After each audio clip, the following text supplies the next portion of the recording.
Every breath is a gamble. Every step could be the last.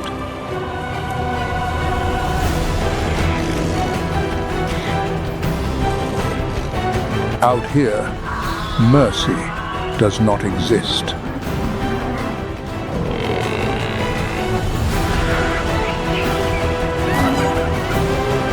Only the survivors may move forward.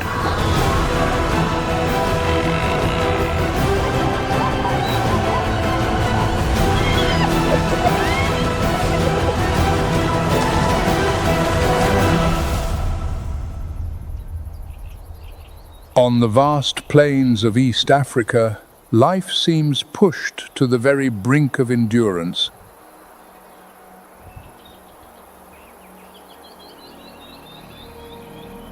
The earth, baked beneath a scorching sun, fractures into parched fragments.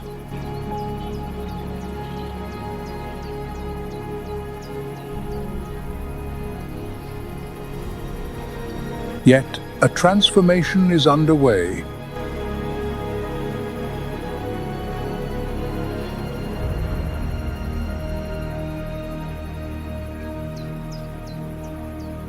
From the horizon, bruised, moisture-laden clouds begin their advance.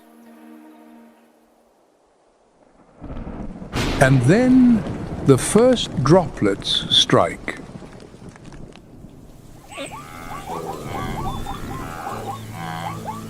A scent permeates the air.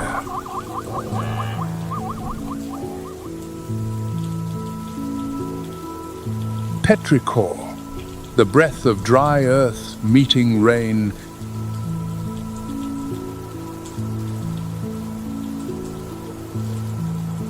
It is an ancient chemical signal informing every living thing that the nightmare has ended.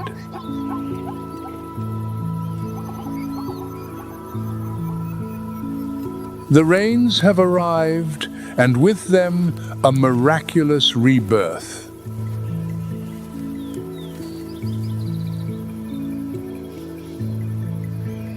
Within weeks, the savanna is cloaked in vibrant green.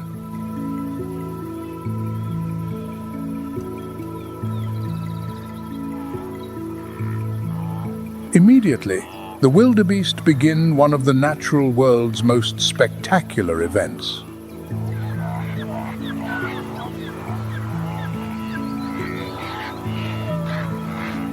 More than 500,000 tiny lives are born in just 3 weeks.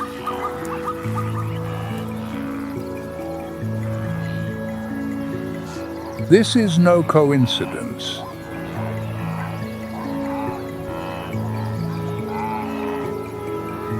It is a masterstroke of evolution, synchronous birthing.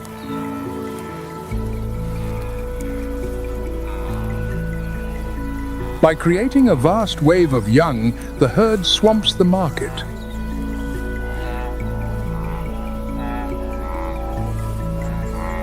Predators simply cannot consume them all.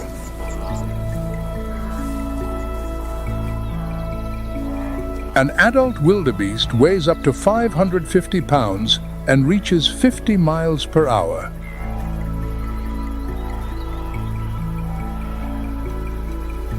But a newborn possesses no such advantages.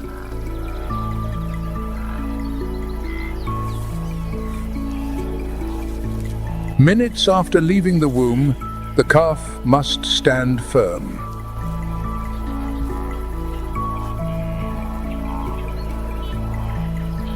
Within an hour, it must be fast enough to keep pace with the herd.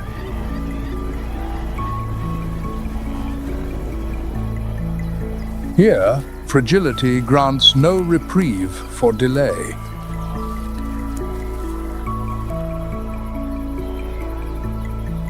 Yet, the calf does not stand alone. The herd provides a living shield as mature females form a phalanx against the outside world.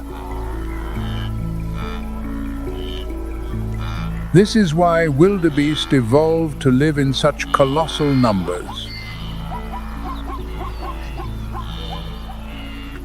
Not individual might, but the power of the many.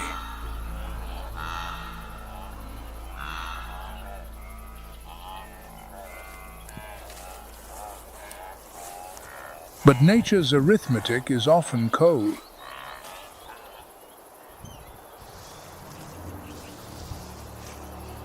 The spotted hyenas are watching.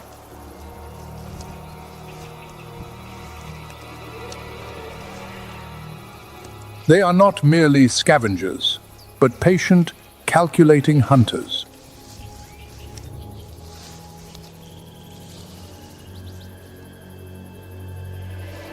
In truth, they kill over 70% of their own food, with a success rate surpassing lions.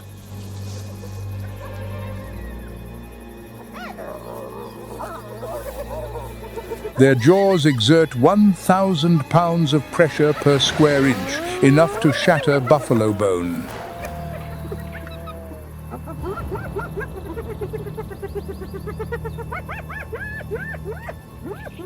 Their hearts are exceptionally large, allowing them to maintain 35 miles per hour for miles without tiring.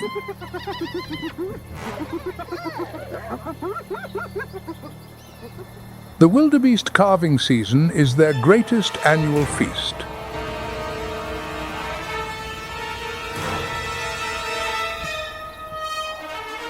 A moment's lapse in vigilance, a single missed step.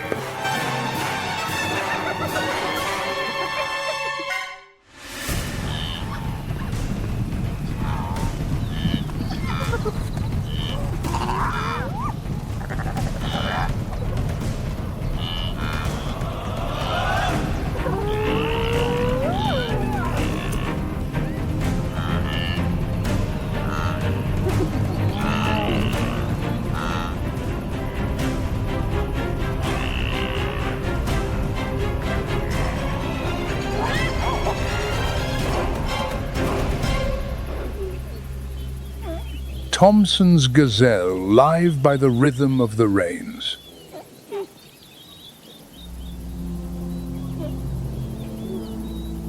As the savanna flushes green, these creatures enter their most vibrant phase.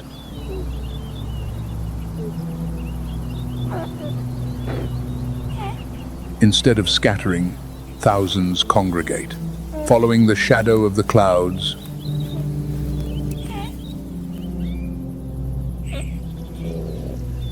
Their foraging strategy is sophisticated.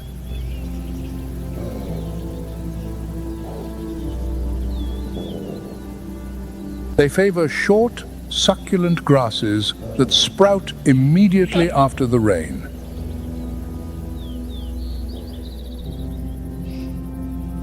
This new growth is rich in protein, far surpassing the tall, weathered stalk.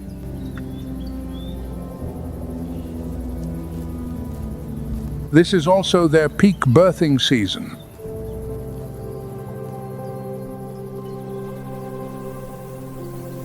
Aligning birth with such abundance is a profound survival instinct.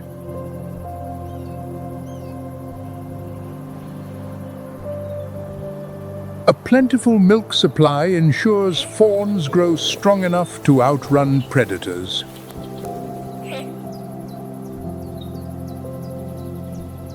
Their stotting leaps are no longer just warnings, but displays of sheer vitality.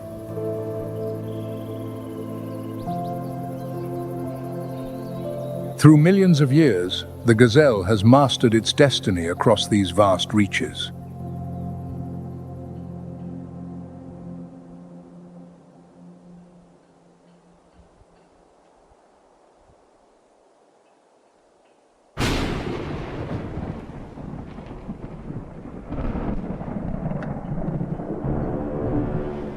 The rains completely rewrite the hunting strategy of the lion pride.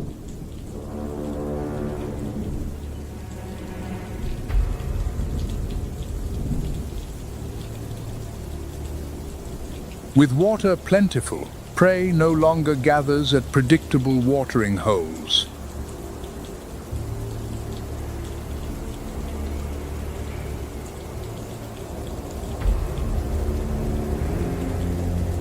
This forces the lions to travel further, expanding their search for a meal.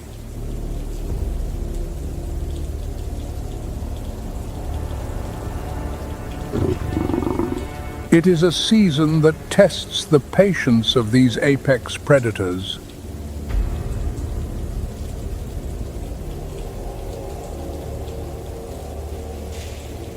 Heavy downpours make resting and maintaining body temperature a struggle.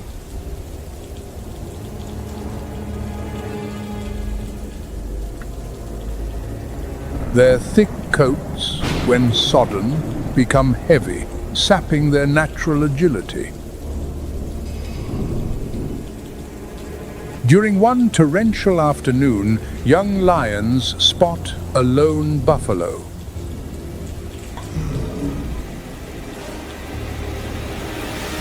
They coordinate the ambush.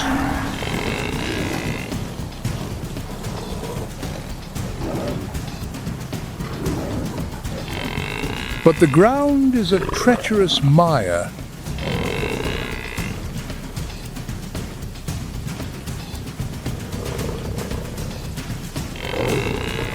Claws repeatedly lose their purchase on the prey's thick hide.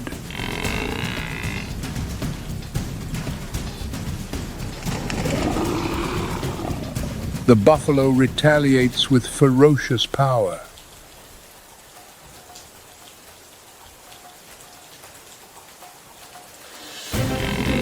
Exhausted by failed attempts, the pride is forced to abandon the hunt.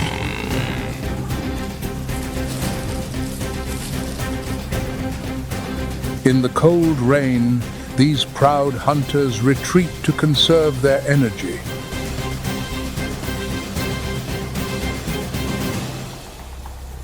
The elements have favored the prey in this encounter.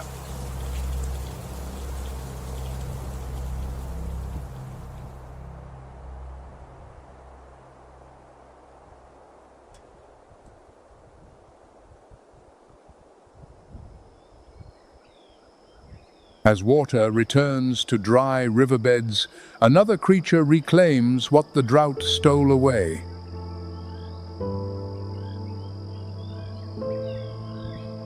The hippopotamus.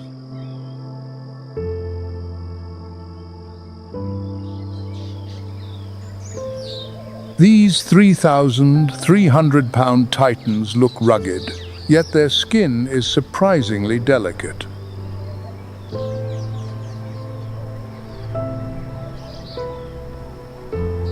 They lack sweat glands.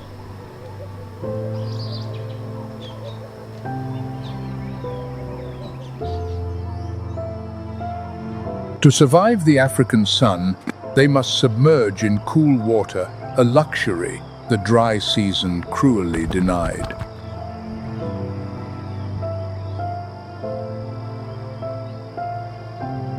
Instead of sweat, they secrete an orange-red fluid, often mistaken for blood.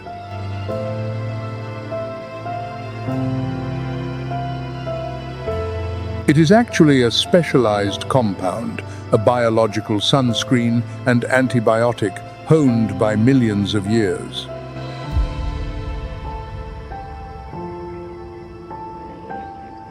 But hippos play a far more vital role in this ecosystem.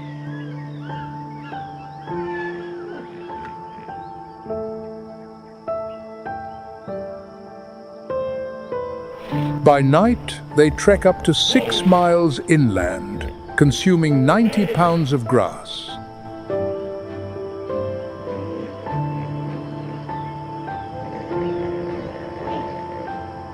They then return those nutrients to the river through their waste.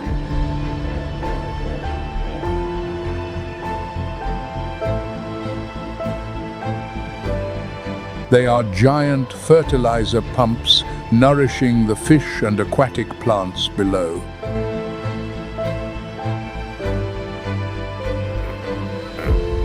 Research suggests a hippopod delivers 700 pounds of minerals to the river daily.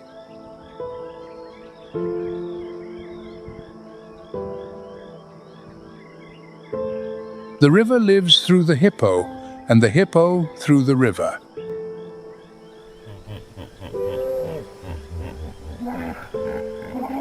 No one designed this union, yet it functions perfectly.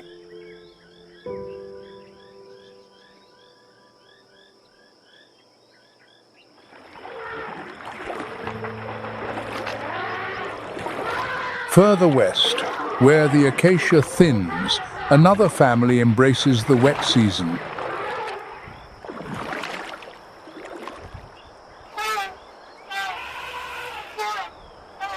For an elephant calf, the rains are a time of challenging lessons.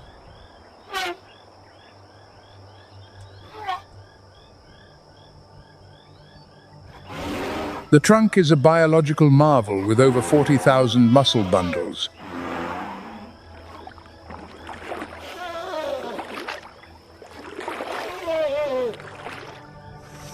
Yet, it is also the most difficult limb to master.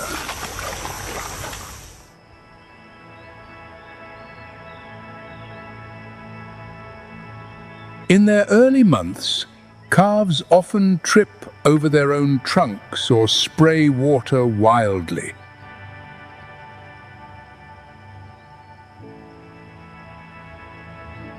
It takes time to learn precision.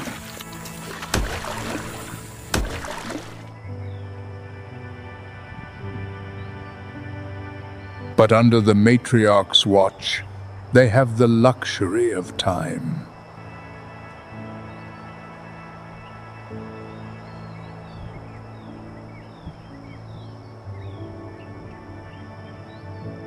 The matriarch is the eldest female, sometimes over 60 years old.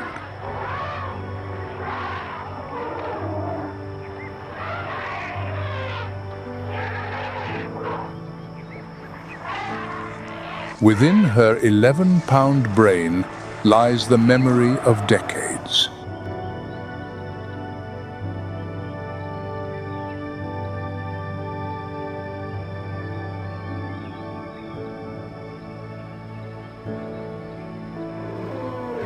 She remembers every water source, every safe path, and every drought survived.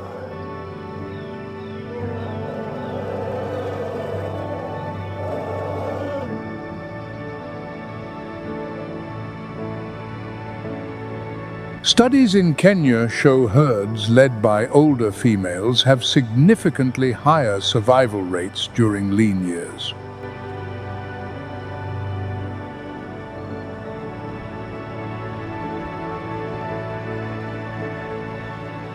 The rainy season is a gift of time, as food is found everywhere.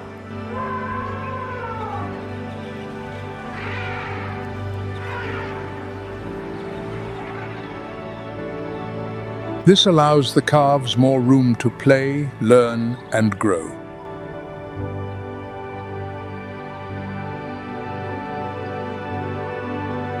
Elephants communicate using infrasound frequencies too low for human ears.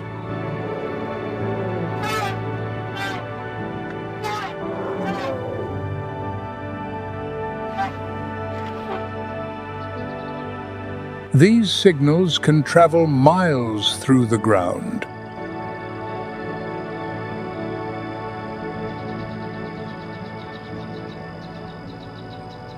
Even when the herd disperses to forage, these subterranean whispers keep them connected.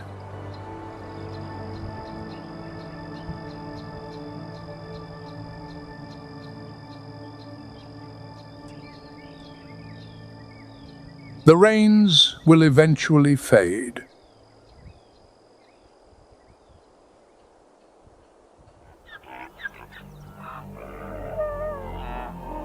The savanna will again wither under the sun's glare.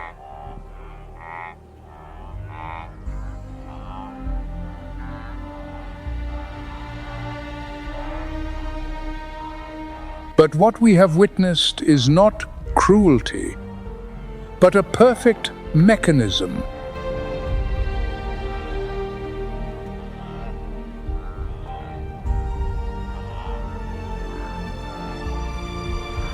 Every falling drop, every newborn life, and every life lost is an essential link.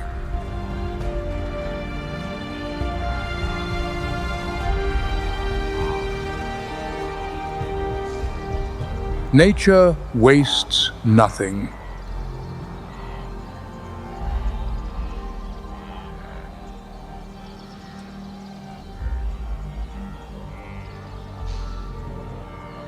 And on this wild stage, the cycle will endure as long as the clouds return to the plains.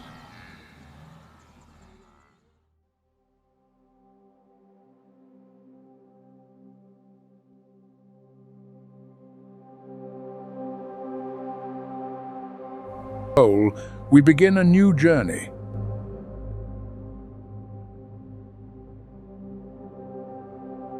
Leaving the African heat, we head where life is tested by the extremes of temperature.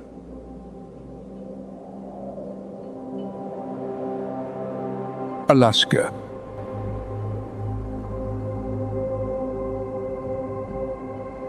A vast wilderness covering about 660,000 square miles, where the wild remains pristine.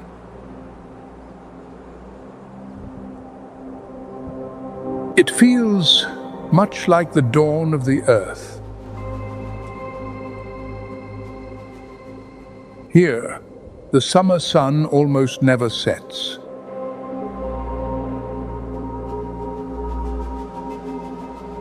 While winter swallows everything in a darkness lasting for months.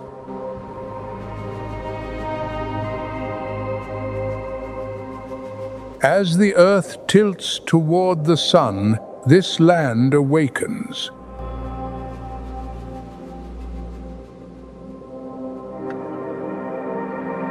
It has just endured a long, numbing slumber.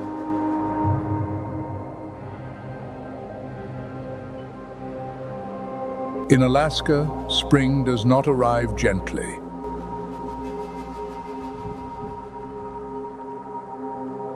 It arrives as a revolution.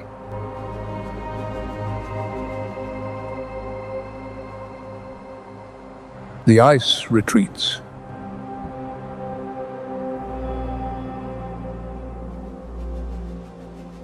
The deep blue waters of the Pacific surge into the fjords. Temperatures rise, though hardly enough for humans to call comfortable. But for Alaska, this is summer, a time of explosive growth. In that shift, a colossal energy cycle begins to turn. Every creature prepares for a new chapter of its life. Along the Alaskan coast, the sea otter plays a role far exceeding its modest size.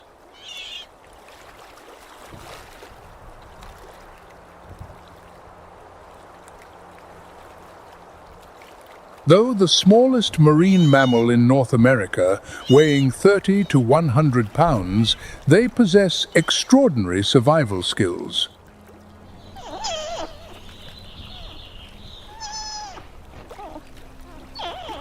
Otters spend nearly their entire lives upon the water.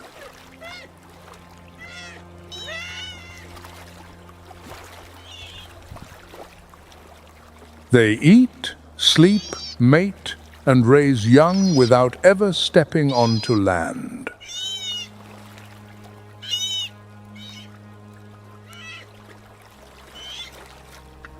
To keep from drifting away while sleeping, they intelligently wrap themselves in kelp.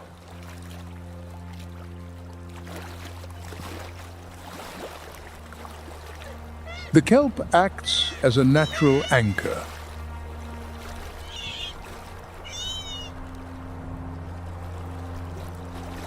Their greatest weakness is the lack of insulating blubber found in seals or whales.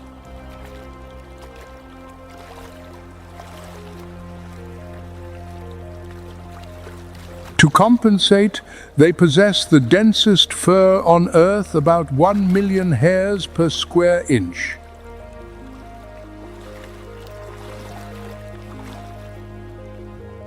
This is the only barrier protecting them from the lethal cold.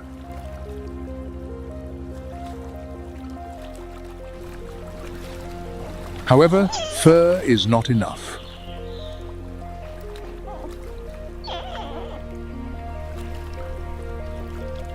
To maintain body heat in water below 50 degrees Fahrenheit, they must burn massive amounts of energy.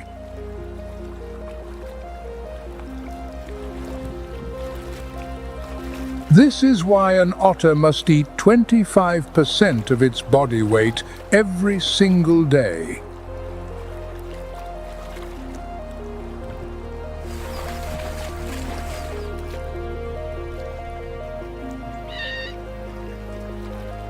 In this pursuit of energy, the otter becomes the savior of the coastal ecosystem.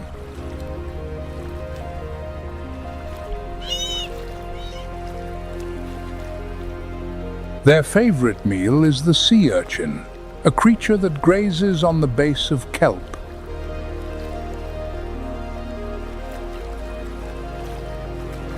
Left unchecked, urchins can turn vibrant underwater forests into barren deserts.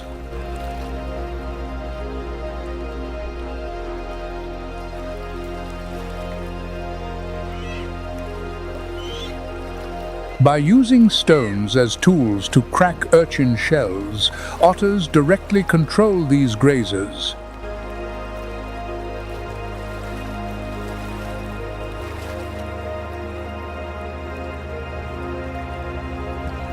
Because of this, kelp forests have the chance to recover and thrive.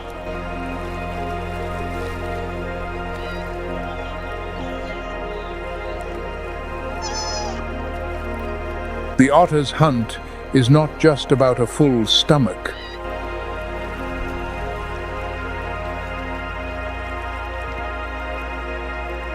They inadvertently protect the kelp, which serves as a home for thousands of other species.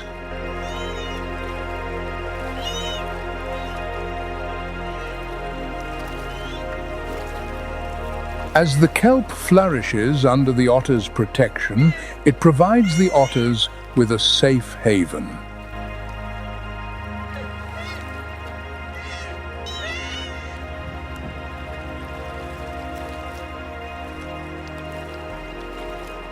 It is a resilient, symbiotic bond.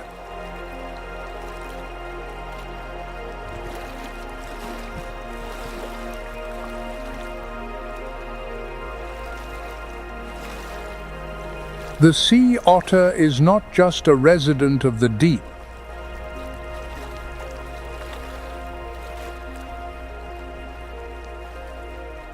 They are the keystone maintaining the balance of the entire ecosystem.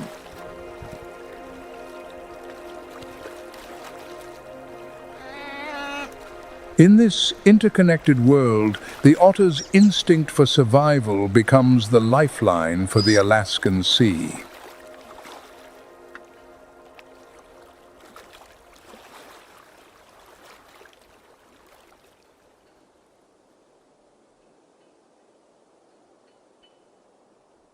As spring gives way to summer, food becomes even more abundant.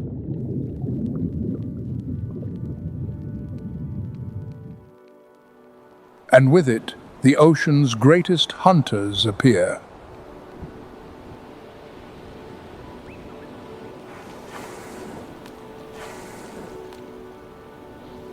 An adult male orca can reach 32 feet and weigh 12 tons.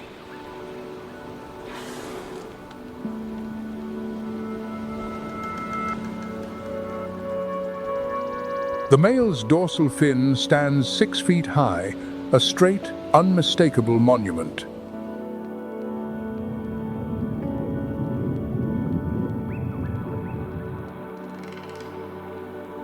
They can swim at 34 miles per hour, making them among the fastest in the sea.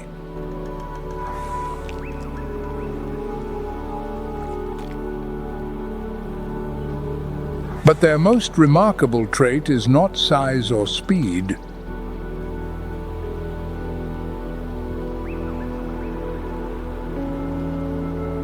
It is intelligence.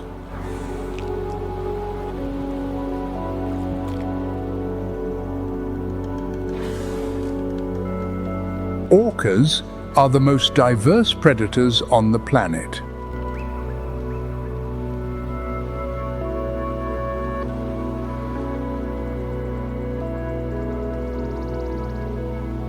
Different pods specialize in hunting entirely different types of prey.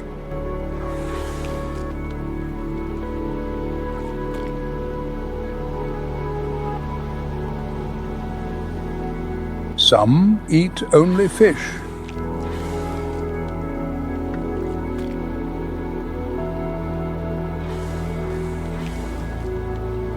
Others hunt only marine mammals.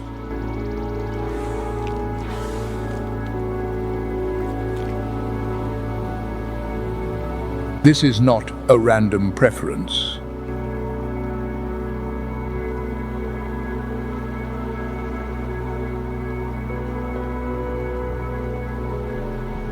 It is passed down through generations as a form of culture.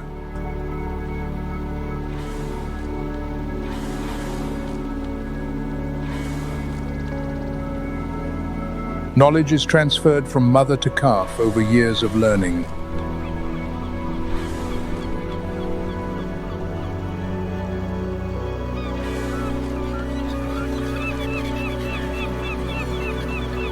An orca's brain has a region for emotional and social processing more complex than our own.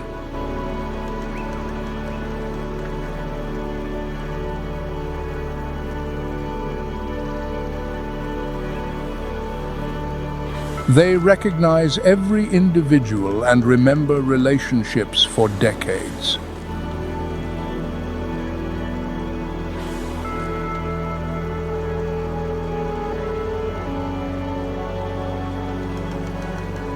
They also teach their young the family's signature hunting techniques.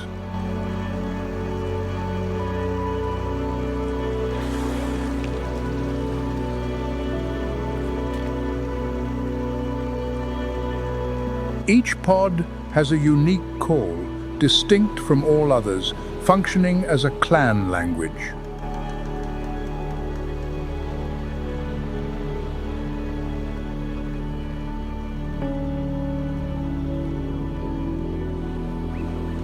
Males may live 60 years, and females up to 90, a rare longevity in the wild.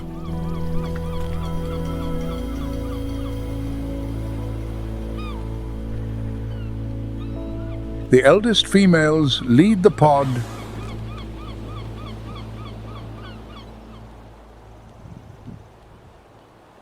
They are followed not for their strength, but for their experience and memory.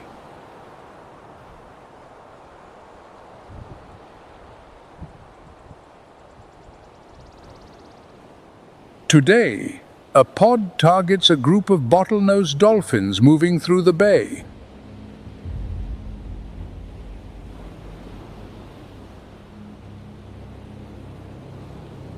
Dolphins are not easy prey. They are smart, fast, and well coordinated.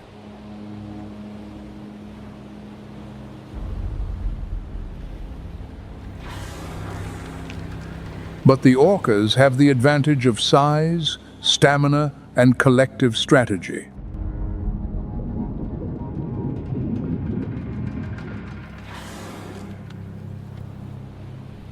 Using sonar to locate their target, the pod coordinates to surround the dolphins from multiple directions.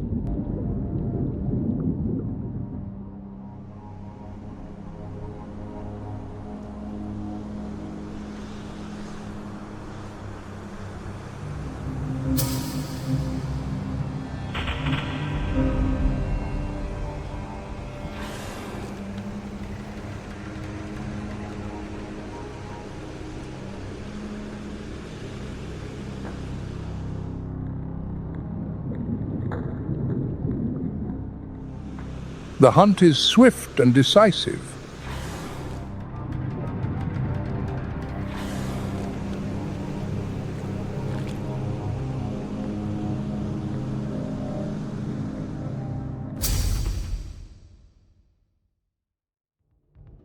No waste, no excess.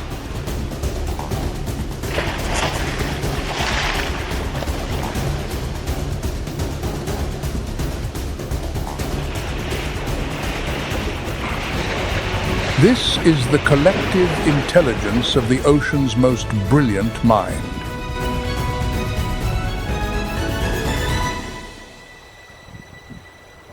In the height of summer, Alaska's pulse beats faster than ever.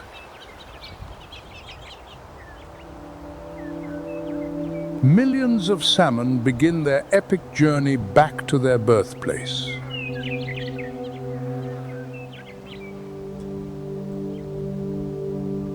After years in the open ocean, these fish possess extraordinary navigational skills.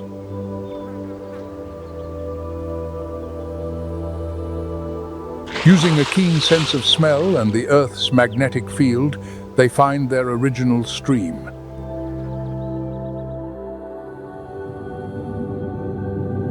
During this grueling upstream struggle, their bodies turn a brilliant red, and they stop eating entirely.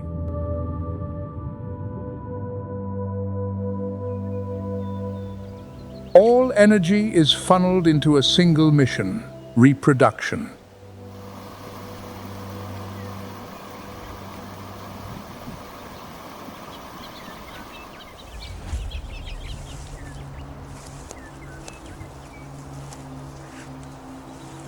The return of the salmon is an invitation for the Alaskan brown bear to emerge.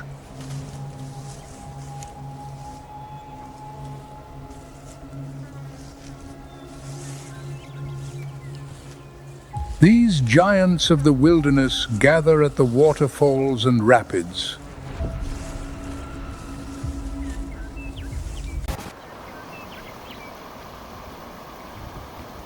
To prepare for a months-long hibernation, each bear needs 20,000 calories a day.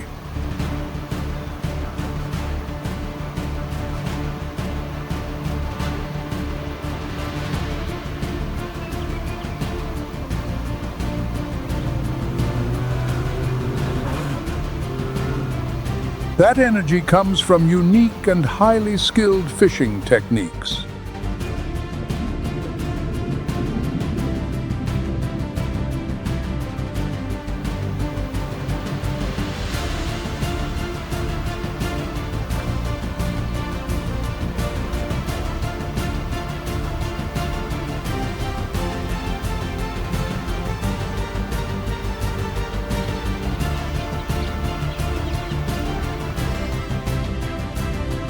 At the waterfalls, some stand patiently at the brink.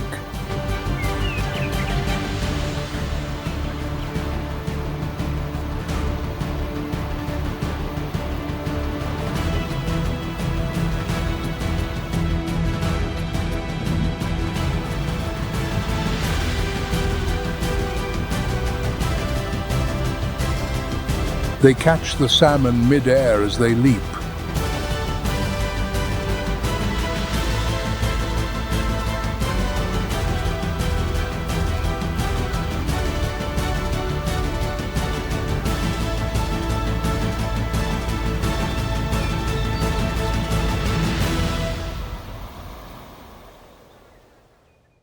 Others choose to dive deep into the water to pursue their prey.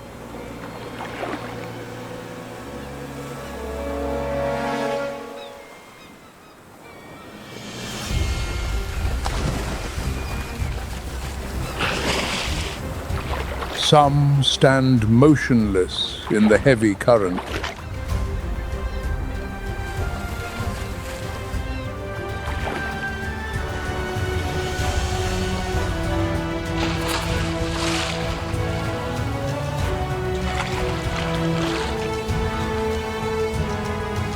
Only when a fish swims by does the massive maw strike with startling precision.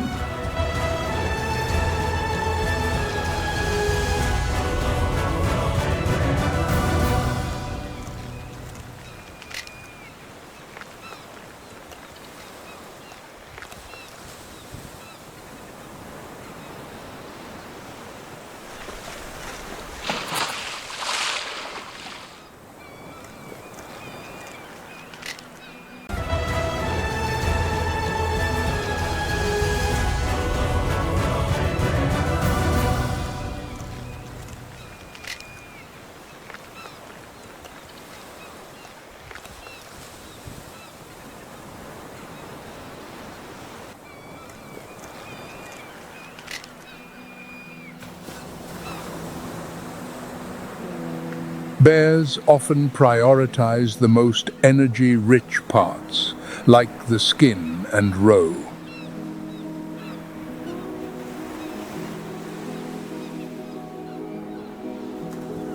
The remains are left for birds and insects.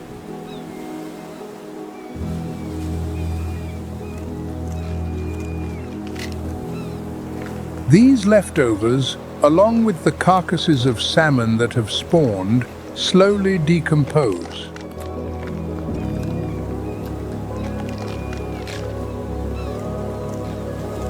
They become vital nutrients for the earth.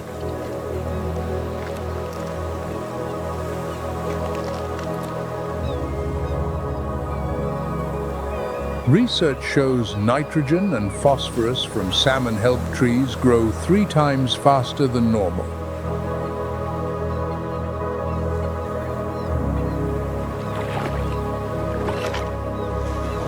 The lush forest growth provides shade, regulating the water temperature.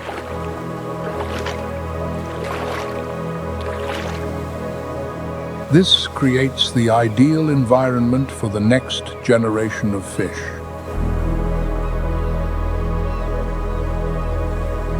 This cycle of energy has functioned for millions of years.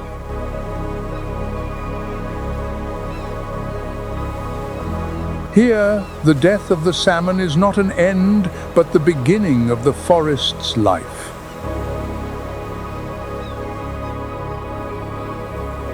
In this biological miracle, the salmon does more than feed the bears.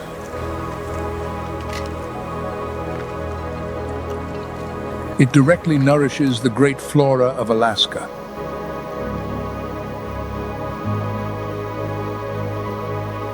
Even as the brown bear enters hibernation with a drastically slowed heart rate, the salmon's energy sustains them.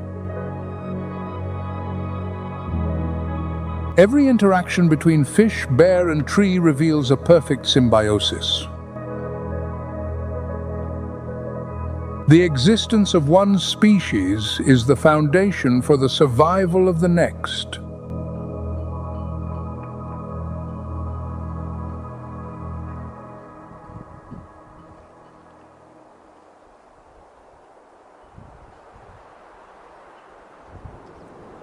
As the brown bears drift into deep sleep and white snow blankets the world, Alaska enters its long winter.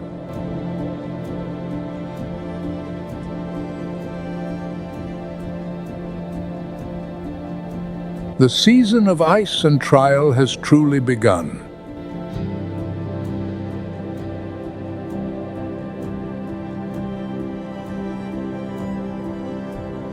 In this frozen landscape, the Alaskan gray wolf appears like a ghost upon the snow.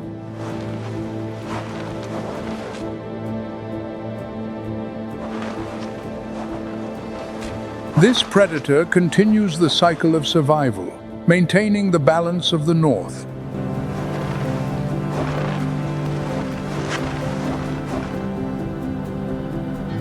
Weighing up to 130 pounds with incredible speed, they are the supreme hunters.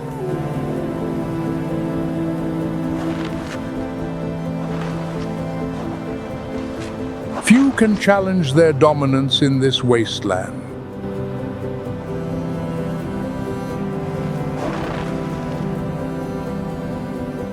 Grey wolves operate in packs with a complex social structure.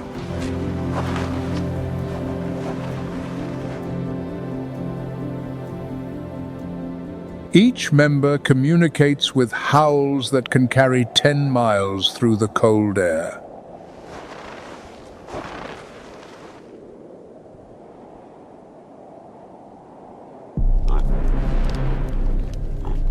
In the vast sea of white, a lone wolf continues the hunt.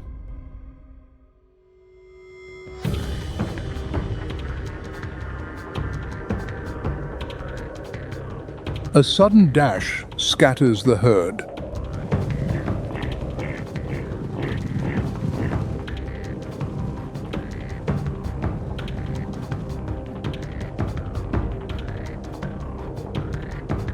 In the chaos, the wolf targets the weakest individual.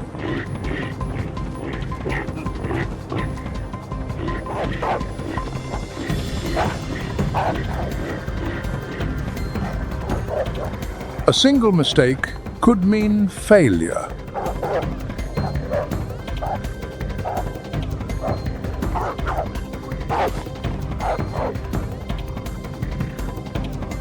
But this time, the victory belongs to the predator.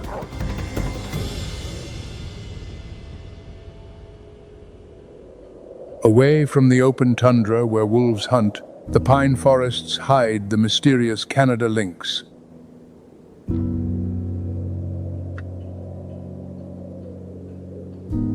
Though weighing only 18 to 30 pounds, the lynx is a master of adaptation.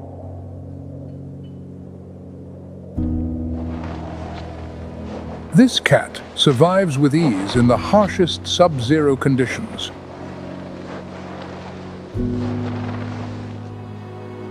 Its thick, silver-gray coat with faint spots provides the perfect camouflage.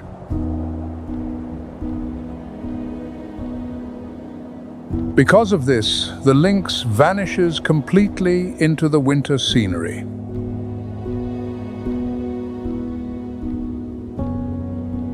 Its most striking feature is its unusually wide paws.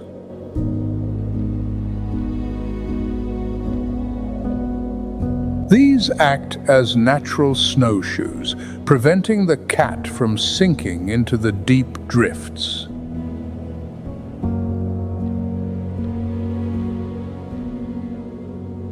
The lynx moves with incredible stealth.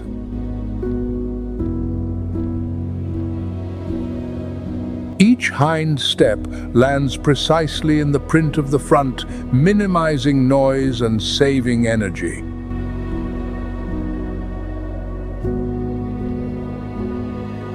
Tipped with distinctive black tufts, their ears do more than just look unique.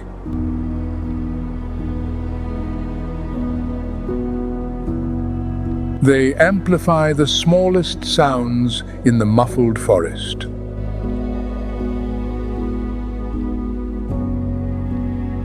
With this anatomy, a lynx can pinpoint a sound even 2 feet beneath the snow.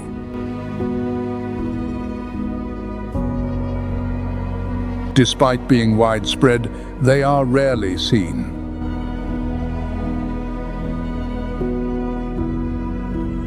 A solitary lifestyle and silent movement make an encounter exceptionally rare.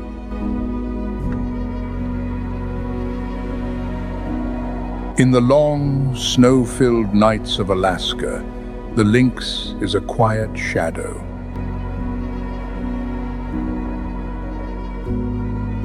It is this hidden hunter that helps maintain the balance of the pine forests.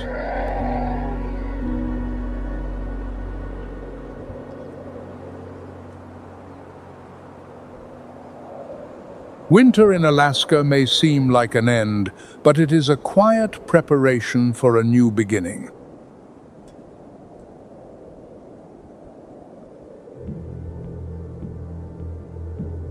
Under the deep snow and bone-chilling cold, life is patiently gathering strength. It awaits the moment of awakening when spring returns.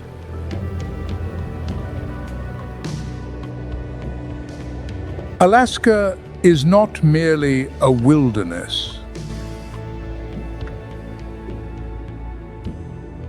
It is a profound lesson in resilience and the will to survive against nature's greatest tests.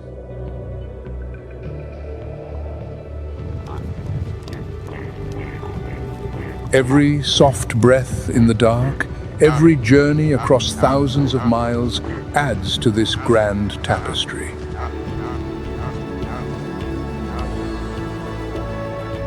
Every creature is a thread in that design.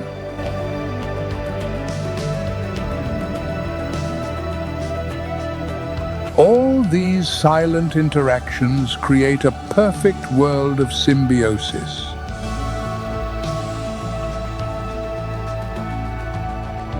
Where every sacrifice becomes the foundation for new life.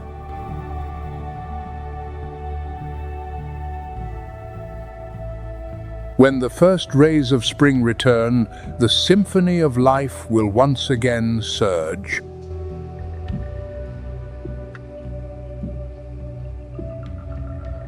It carries a hope as old as time itself. Life, one way or another, will always find a way. The eternal cycle continues across the vast northern lands. June. Temperatures across the Serengeti Plains approach 100 degrees Fahrenheit.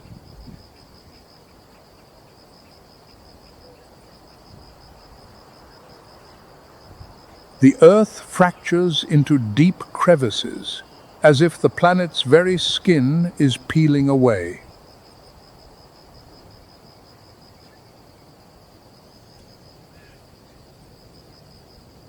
Red oatgrass, a native species that once blanketed over 11,500 square miles, is now brittle stubble, crumbling underfoot.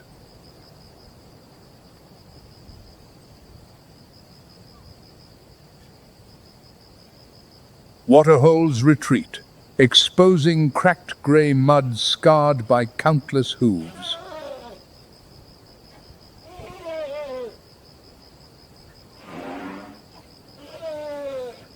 This is the dry season, the most unforgiving time of the year on the East African savanna.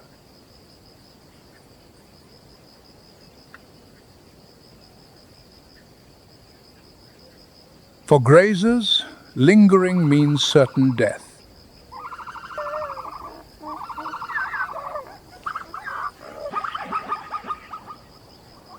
Stripped of forage and water, the southern Tanzanian plains have nothing left to offer.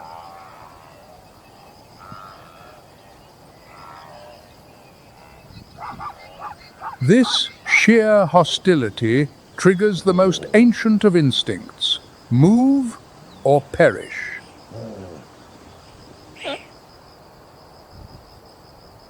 This marks the dawn of the Great Migration.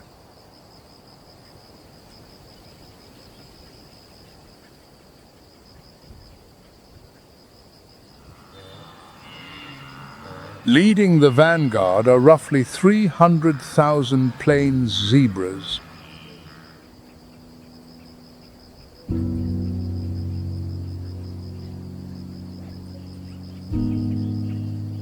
They march ahead for a highly specific reason.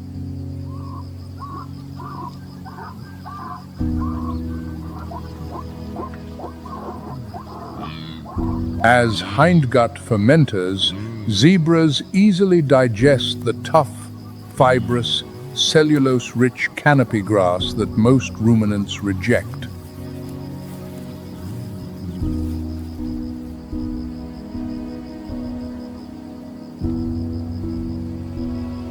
By cropping this withered layer, they expose the tender shoots below precisely the sustenance required by the 1.5 million wildebeest following behind.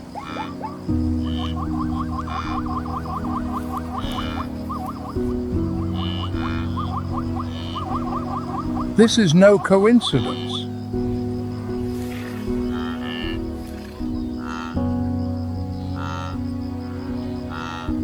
This is mutualism, one of the most profoundly documented alliances of survival on the African savanna.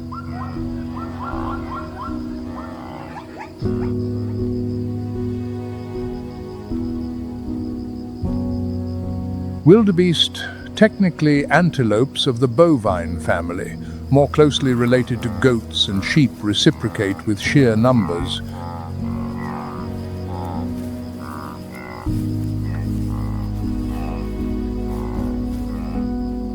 1.5 million individuals create a dilution effect, drastically reducing the odds of any single animal falling prey.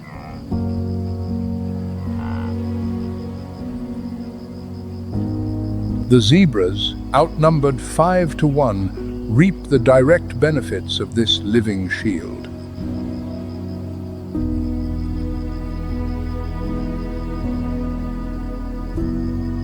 Each species contributes a sensory advantage the other lacks.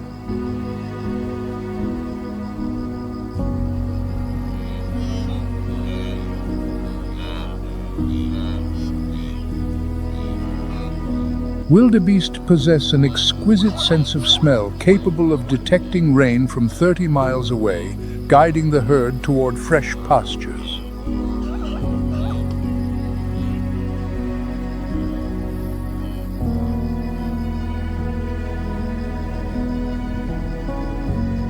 Zebras act as visual sentinels.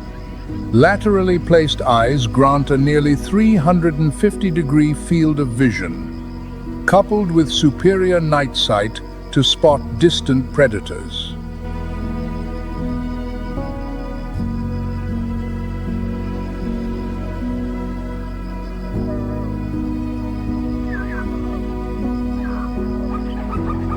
Their striking stripes serve survival too. 2014 research confirms their primary function is repelling tsetse flies and biting insects, a critical defense against devastating blood-borne diseases.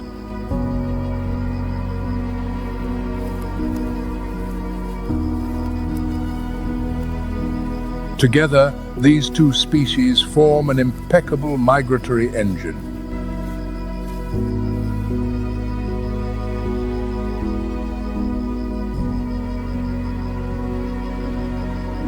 Zebras clear the path and stand watch.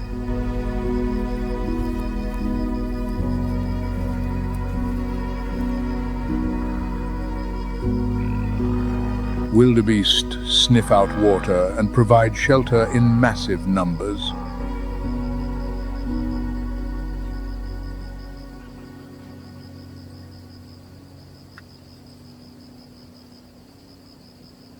The multitude, joined by over 500,000 gazelles, stretches for miles, tracing a nearly 1,800-mile circuit across Tanzania and Kenya.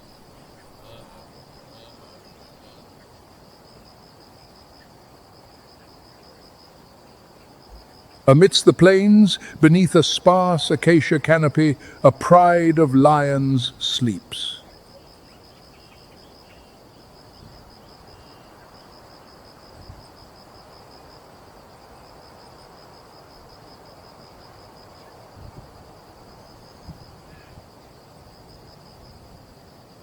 Lions rest an average of 18 to 20 hours a day, more than almost any other terrestrial carnivore.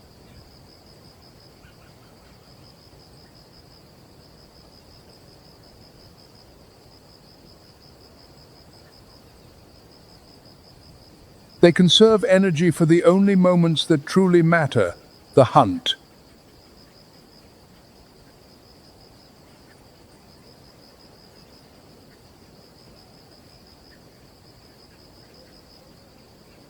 This pride has not eaten in days.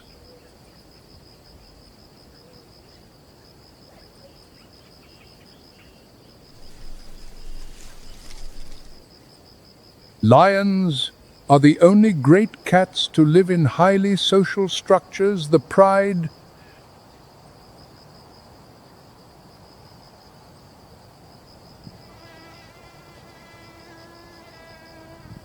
The lionesses undertake the vast majority of the hunting.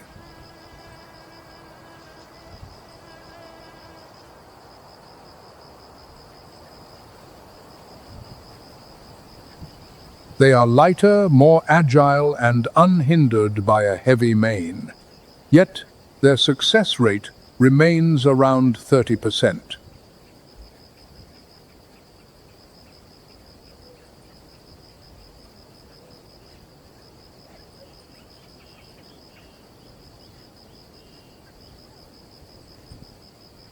Then, the ground begins to tremble.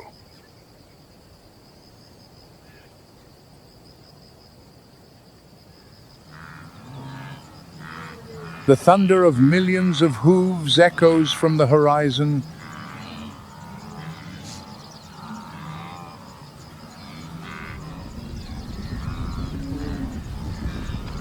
The great herd is approaching.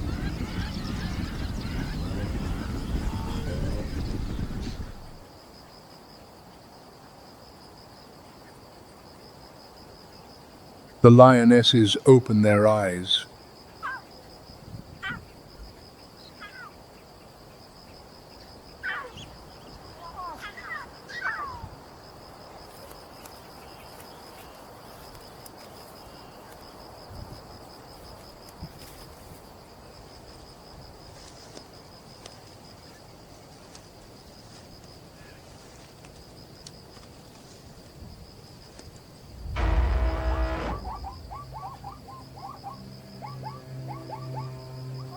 The zebra vanguard arrives ahead of the main column.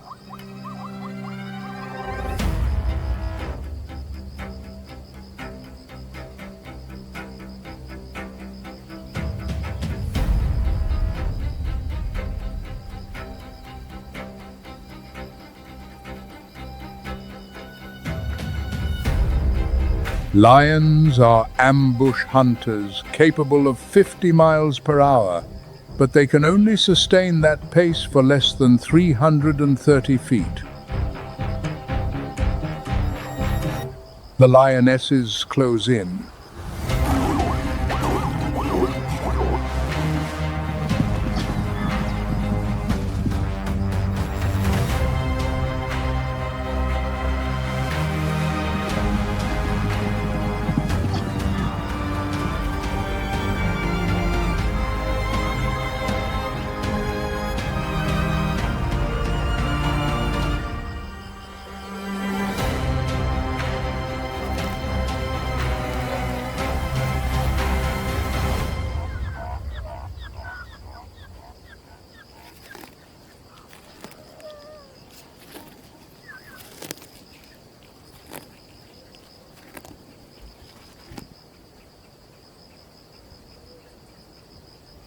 August. The herd reaches the banks of the Mara River.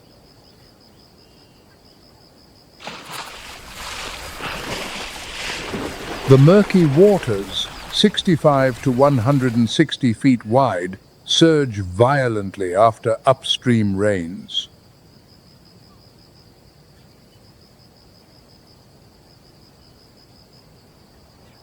Beneath the surface, Nile crocodiles are already in position.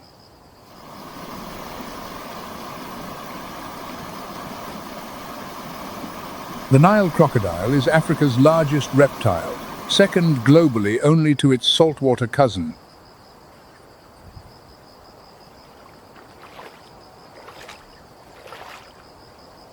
Adults average 13 to 16 feet, with exceptional titans exceeding 20 feet.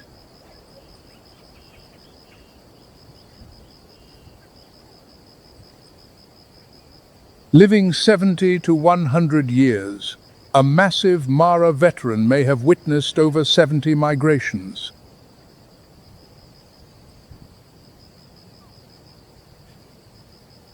With the glacial metabolism of a cold-blooded predator, Nile crocodiles can fast for up to 12 months.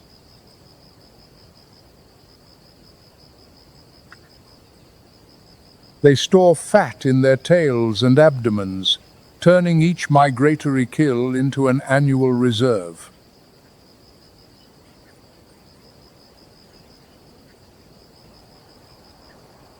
Their bite force reaches roughly 5,000 pounds, one of the strongest of any living animal, 10 times that of a lion.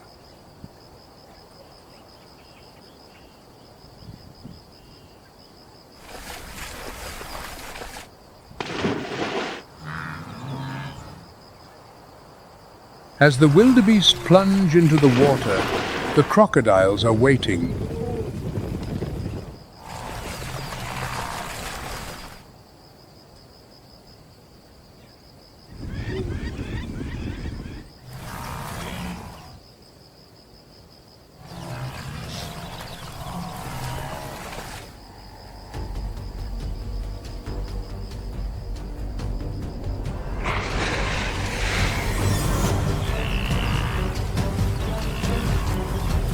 Clamping onto a victim, the reptile unleashes a death roll, spinning longitudinally to dismember the prey, for its jaws are designed to grip, not chew.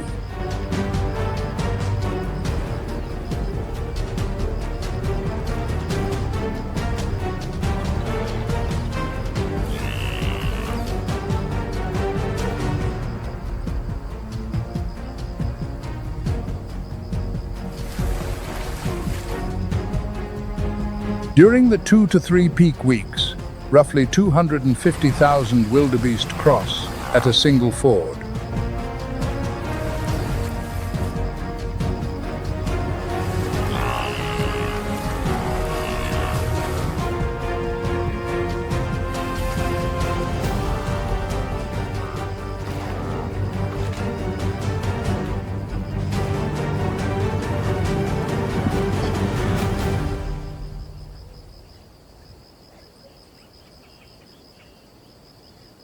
The drowned carcasses unleash a massive influx of nitrogen and phosphorus, sustaining algae, fish, and the entire aquatic food web for the coming year.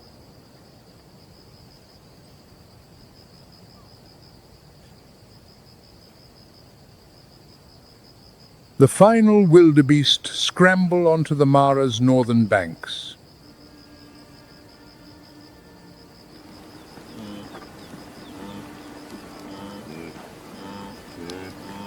Ahead lies Kenya's Masai Mara, where emerald pastures await.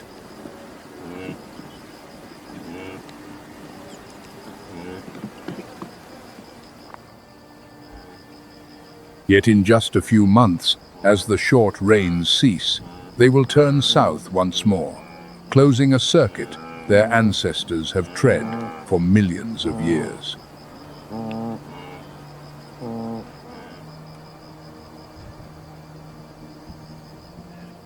The lions require prey to endure.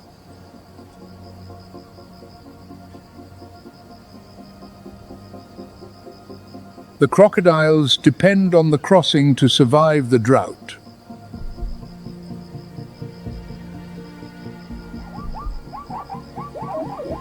The wildebeest rely on zebras to carve the path.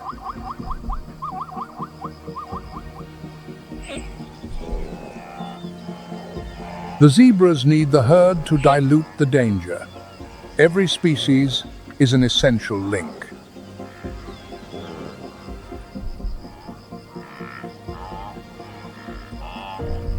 Remove one, and the entire system unravels.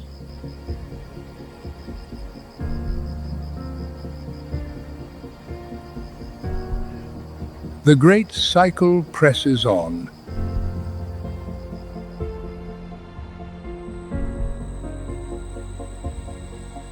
The African savanna fades beneath the twilight.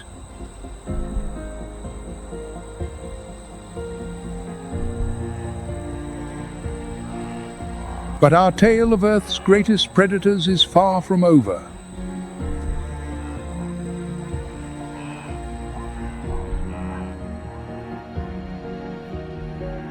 We leave Africa's sunlit plains and cross an ocean to a realm of stark contrast, dense, dripping, and vertically tiered.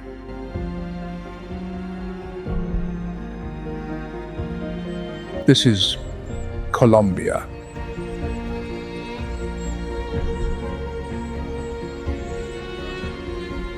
In Africa, hunter and hunted spot one another from afar.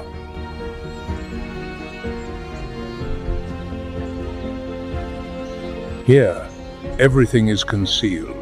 A shadow melting into foliage, a log that breathes, a vivid hue serving as a lethal warning.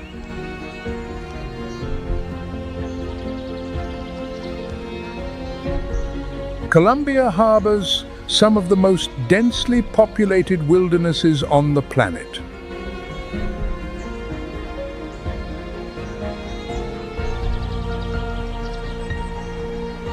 Life flourishes here with suffocating intensity.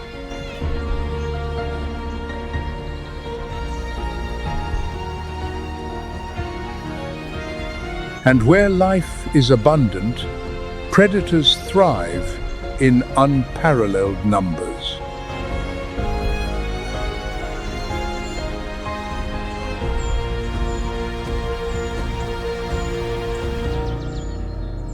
Amidst these mist-shrouded jungles, an invisible presence is perpetually watching.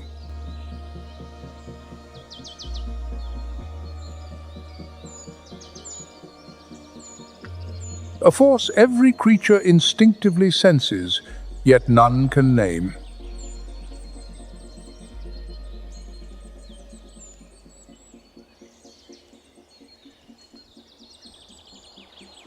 Beneath this roof, altitude is measured not by peaks, but by the forest strata.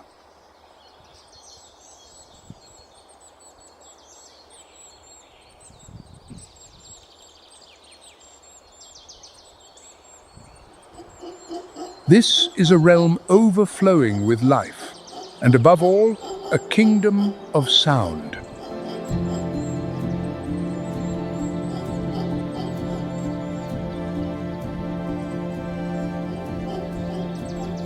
For every morning, the canopy explodes with the roar of the jungle's most boisterous residents, howler monkeys.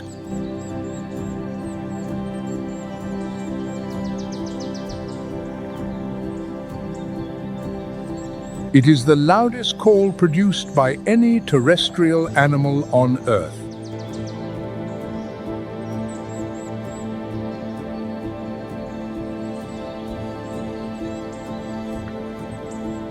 Their roar hits 140 decibels, rivaling a jet engine at close range, and pierces up to 3 miles through millions of leaves.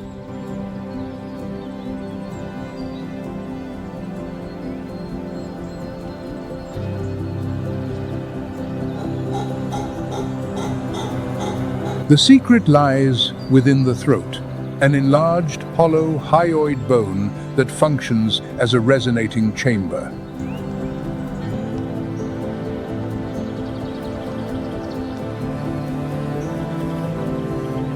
This bone is so immense it transforms the male's entire body into a living amplifier.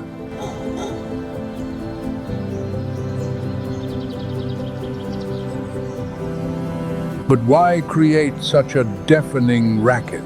The answer is sustenance.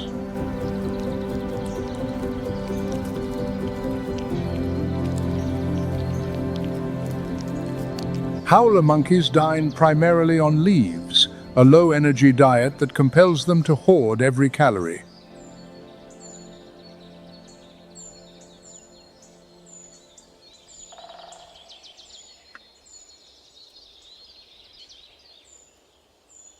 Upon a barren branch, a colossal silhouette steers.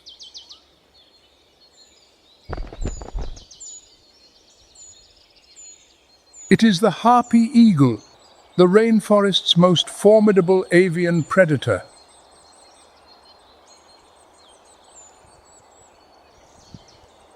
Its wingspan is roughly 6 feet, not exceptionally vast, but deliberately short and broad.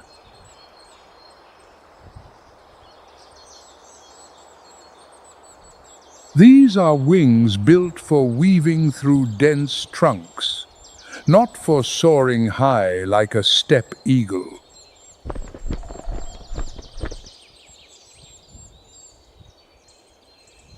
Its true weaponry lies in its talons, 5 inches long, rivaling the claws of a grizzly bear.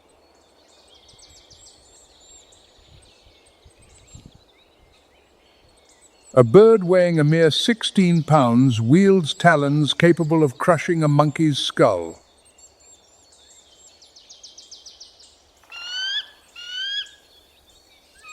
For hours, the harpy remains a patient phantom, perched in absolute stillness.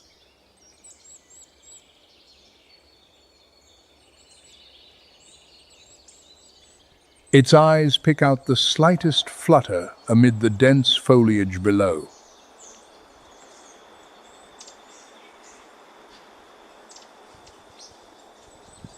A facial disc of feathers, akin to an owl's, funnels faint sounds directly to its ears.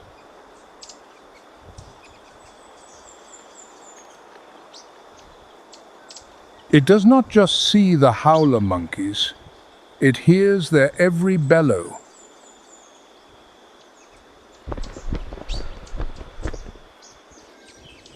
Thus, the harpy casts an invisible shroud of terror across the entire canopy.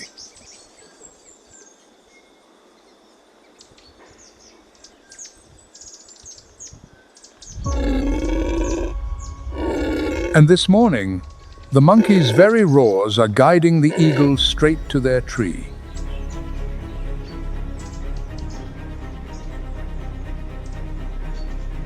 It drops from its branch, plummeting through the verdant tiers.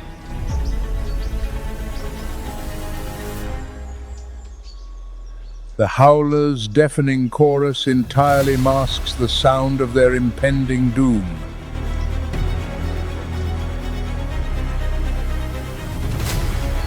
As one monkey inches out to pluck a fruit cluster, the shadow falls.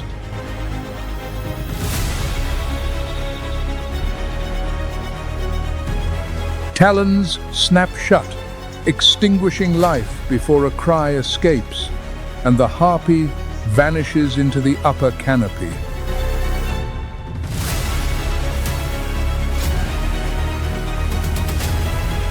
The jungle falls dead silent. The surviving monkeys stare skyward, trembling.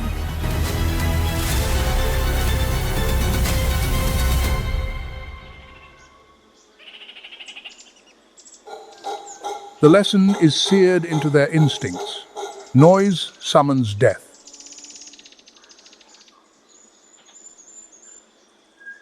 But silence means starvation. So tomorrow morning, they will roar once more.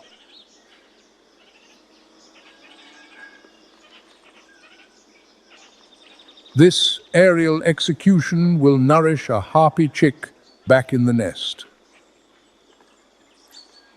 Yet not all doom descends from the heavens. The peril now slithers from the treetops down to the forest floor.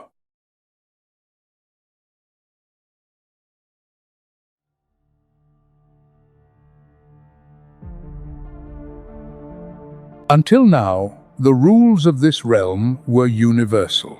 Hunters are stealthy, prey is vigilant, and survival means seeing danger first.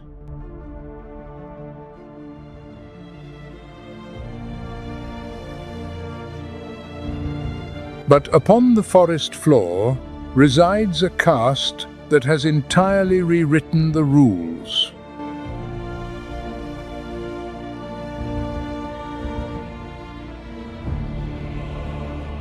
They do not hide, nor do they melt into the shadows.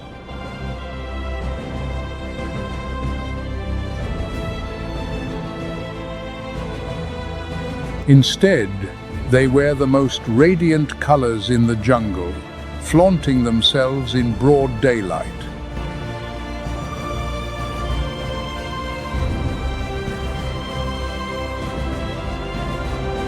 This is the unapologetic trio.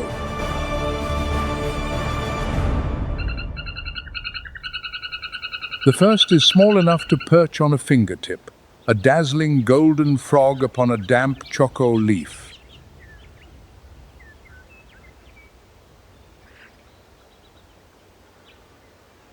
It is the golden poison frog, the most toxic vertebrate on the planet.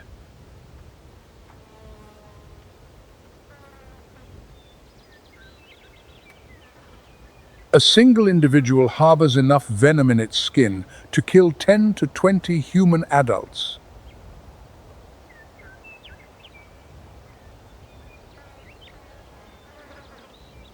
The toxin permanently locks the nervous system in an open state, and no antidote exists.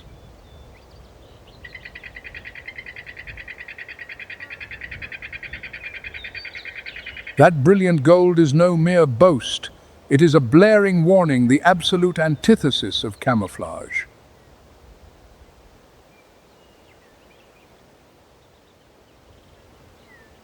The message is abundantly clear.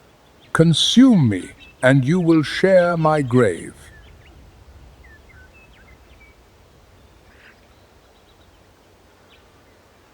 Astonishingly, the frog does not manufacture this venom itself.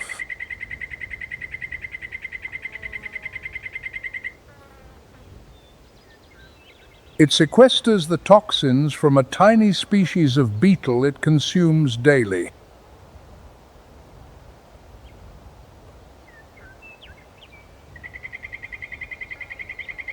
Captive frogs prove this fact.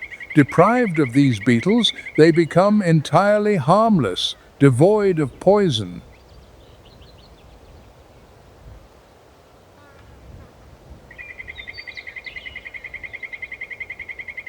And to avoid self-poisoning, the frog has evolved a mutated sodium channel, granting immunity to its own lethal cargo.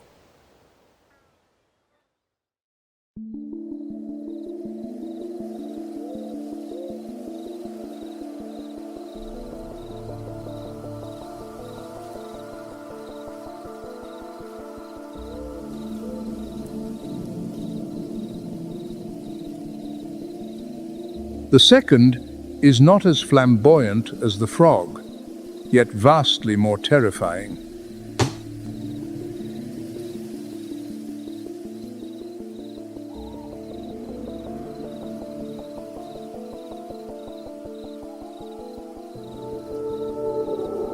As darkness cloaks the forest floor, it emerges, a wandering spider the span of a human hand.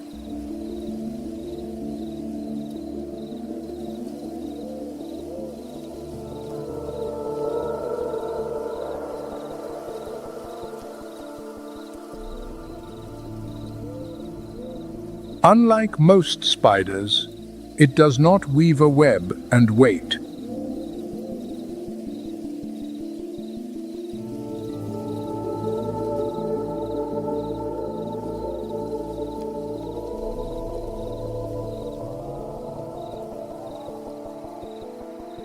It is an active hunter, prowling the nocturnal leaf litter with frightening speed on long, spiny legs.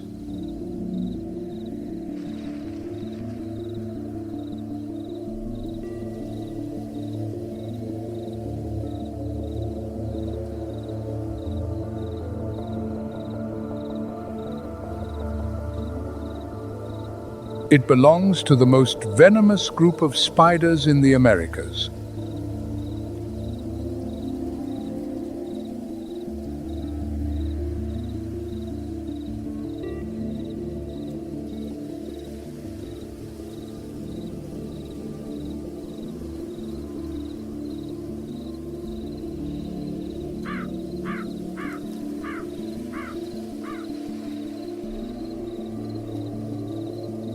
When threatened, it refuses to flee. Instead, it rears up, lifting its front legs to bare its fangs in defiant challenge.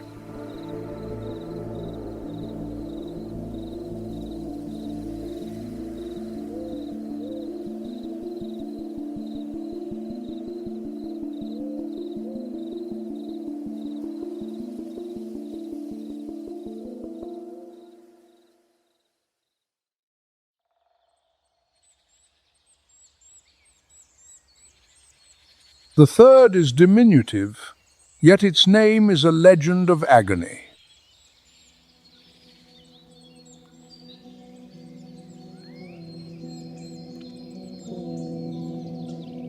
The bullet ant lives in arboreal colonies, possessing the most excruciating sting in the insect world.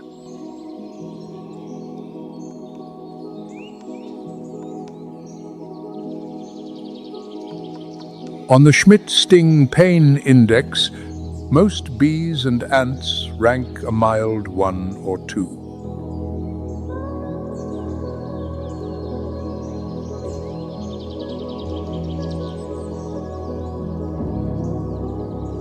The bullet ant seizes the summit, a level 4 plus, the absolute zenith of pain.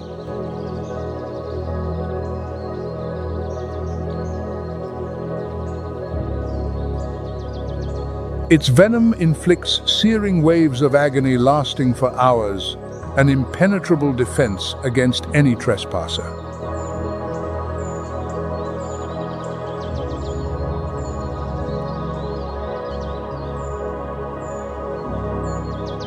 A lone ant is hardly a threat to large animals.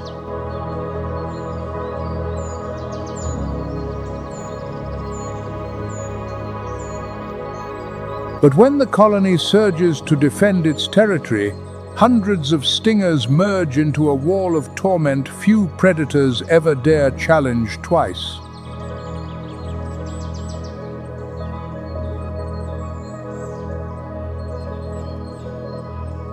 And herein lies the spectacular paradox of our tale.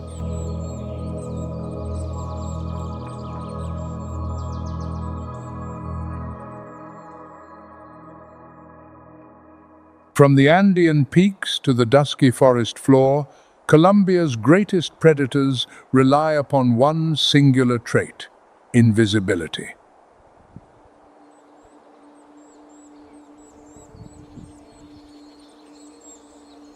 Yet when confronting these vivid creatures, even the grandmasters of camouflage must give them a wide berth.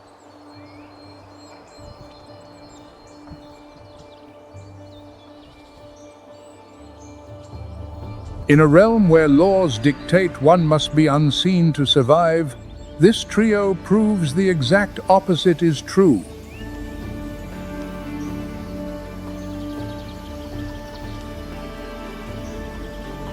Sometimes, the safest path to survival is to make sure the entire world sees you.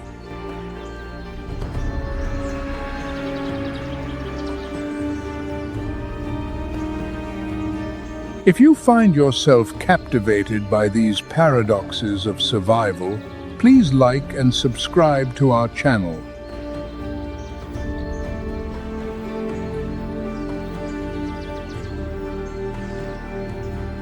Up next, where the waters converge, the greatest confrontations of all await.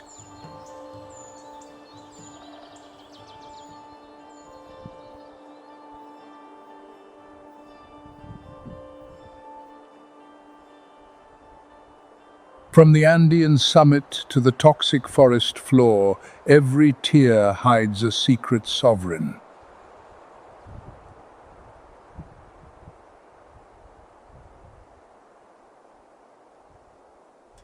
But as the runoff descends into the lowlands, it swells and breaches its banks, forging a world ruled by water.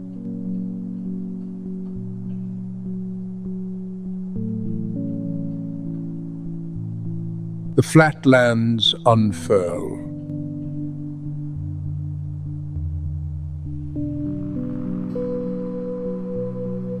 These are the llanos, Colombia's immense flooded savannas.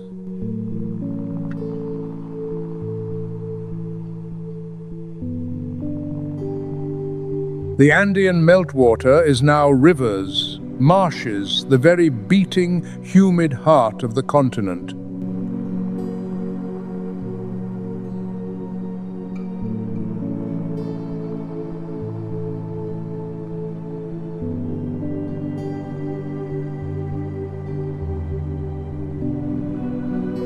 Enter the capybara, the largest rodent on Earth.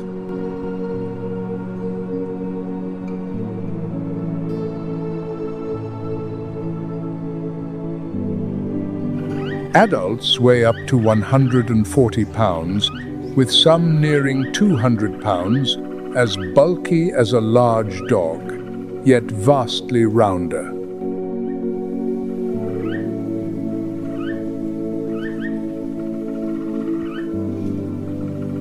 Capybaras reside in herds along the water's edge.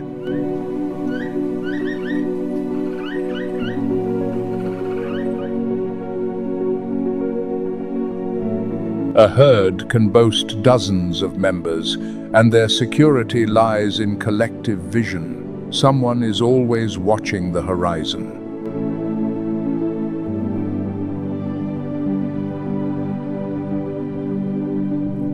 This is the matriarch.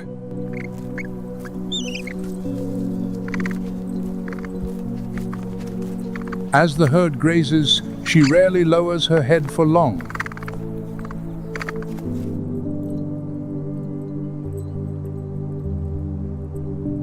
Her eyes sweep relentlessly, reading every ripple, every unfamiliar rustle.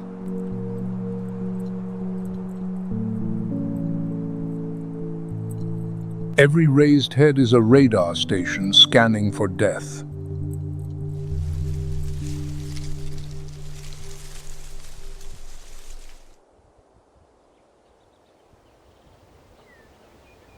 Yet beneath that placid surface lurks a hunter against which all vigilance is futile.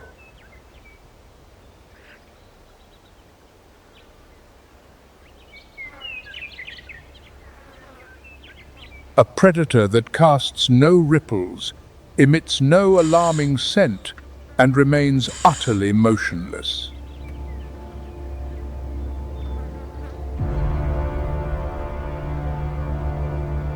Lying perfectly still among the water hyacinths is the green anaconda.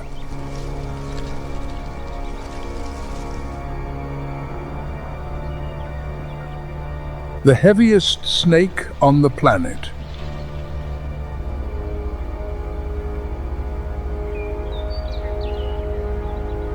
A massive female can exceed 500 pounds, stretching longer than an automobile.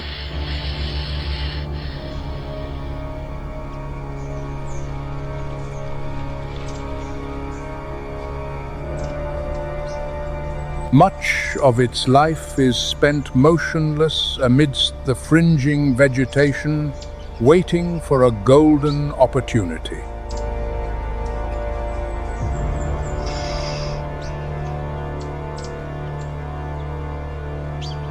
Its patience is even more absolute than the alpine puma.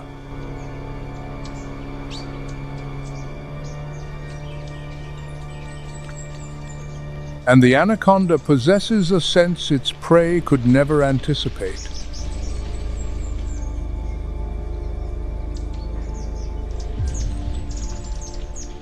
Along its lips are heat-sensing pits, allowing it to detect warm-blooded life through impenetrable darkness or dense vegetation.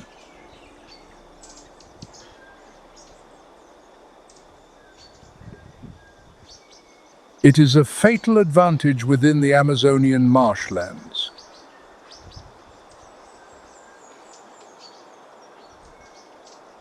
Thermal vision has evolved independently 3 times across different snake lineages, and the anaconda is among them.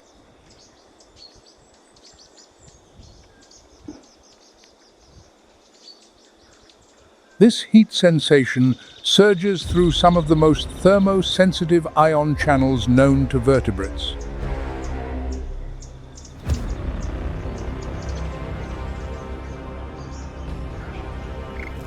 A capybara wanders too close to the water's edge. The submerged log among the hyacinths subtly shifts, utterly silent. Then, the water erupts.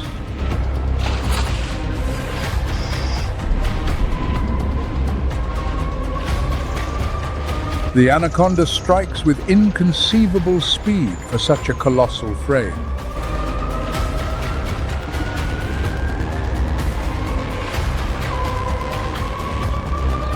Instantly, massive coils of muscle envelop the victim.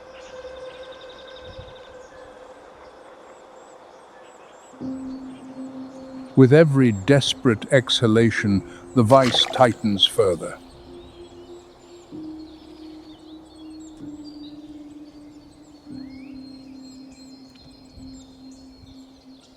The struggle concludes in a mere handful of minutes.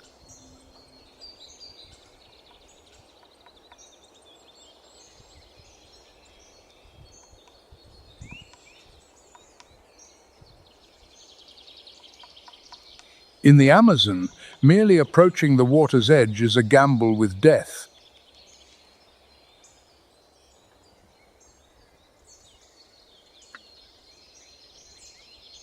But the anaconda is not the sole sovereign of this aquatic realm.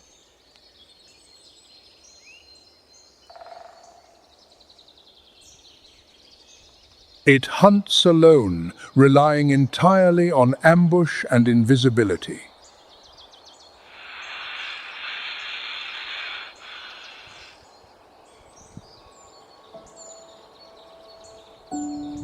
Another creature has chosen the exact opposite path.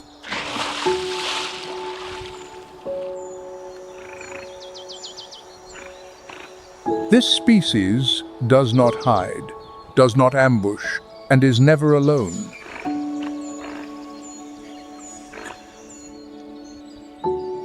It is boisterous, blatant, and travels in mobs.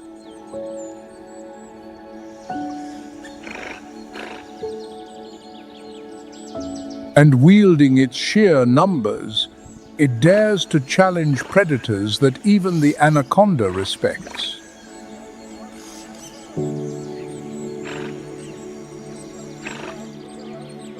Downriver, a different sound shatters the air, the squeaks and chaotic whistles of another hunting family.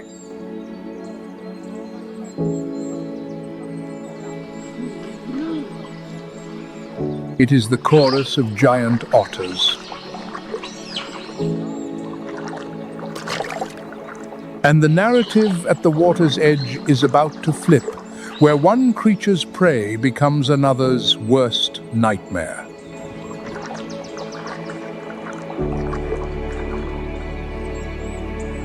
The giant otter is the world's largest, stretching nearly 6 feet from nose to tail.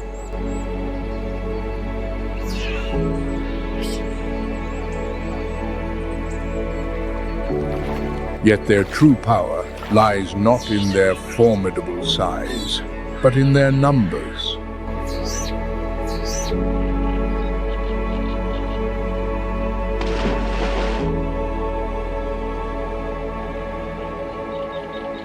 They live in fiercely loyal families of over 20 members, communicating endlessly via 20 distinct calls, from warning shrieks to coordinating purrs.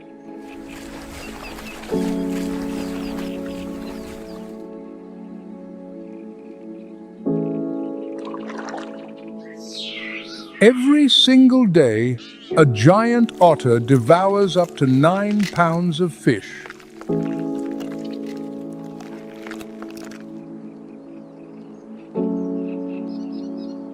To sustain an entire clan, they must scour the river relentlessly, showing zero mercy to any rival.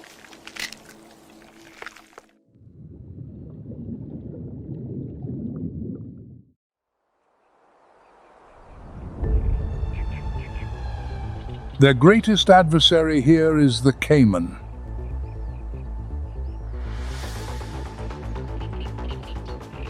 An ancient predator armed with bone-crushing jaws, more than capable of executing a solitary otter.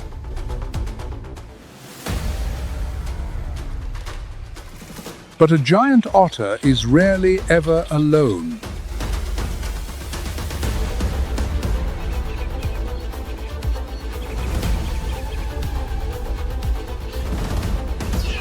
When a caiman ventures too close to the nursery, the entire clan instantly rallies.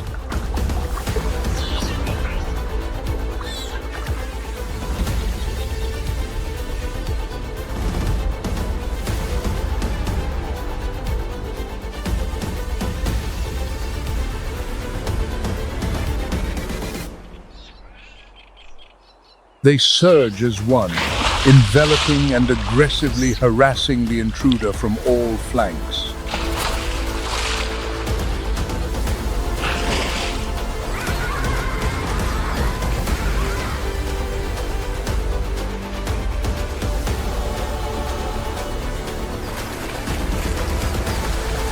Confronted by a mob of enraged adults, the caiman's advantage evaporates rapidly.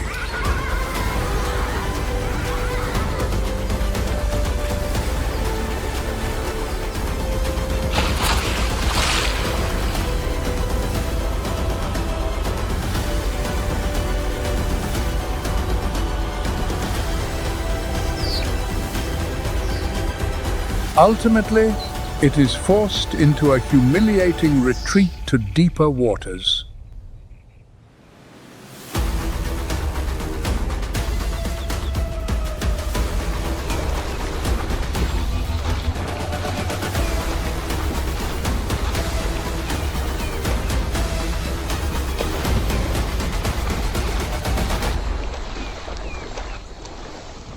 In the Amazon, the giant otter's might is not defined by its size. It is defined by its family.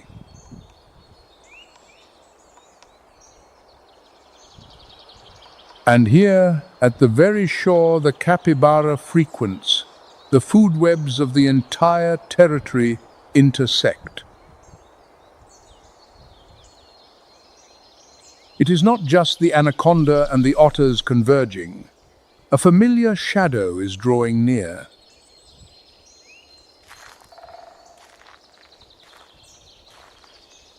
The jaguar.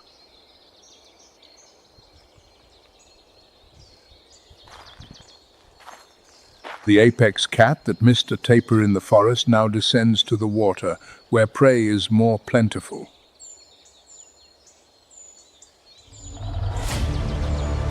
It crouches low within the riparian reeds, replicating the exact stealth tactics of the deep jungle. An elderly capybara drifts from the herd, blissfully ignorant of the dark phantom closing in from behind.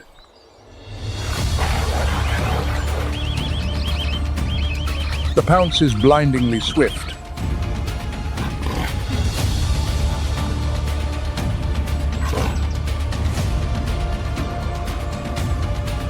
The jaguar launches, driving its fangs straight through the skull, securing an instant kill with its signature forest technique.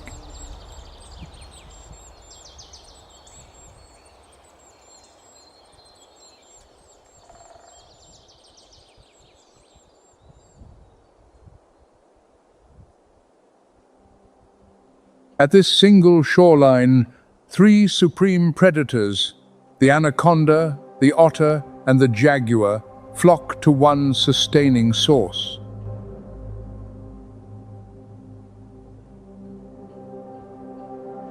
The river does not merely nourish life, it funnels death to a single stage.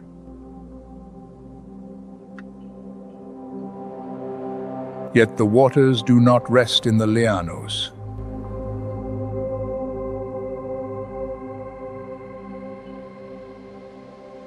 They press onward, bearing silt, carcasses, and vibrant life toward the ultimate destination of all Earth's rivers.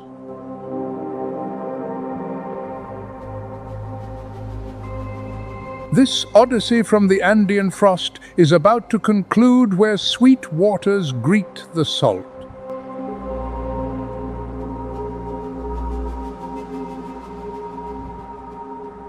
And there, the question posed at the very beginning of our journey will finally be answered.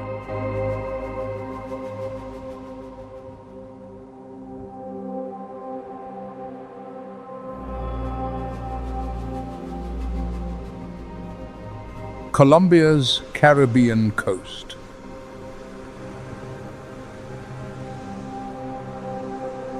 Where mighty rivers empty into the sea, delivering nutrients stockpiled along their vast descent from the mountains.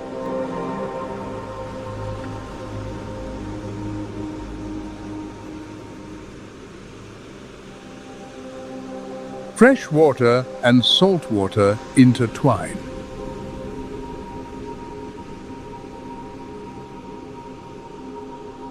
This grand mixing fosters one of the most remarkably fertile zones in the ocean.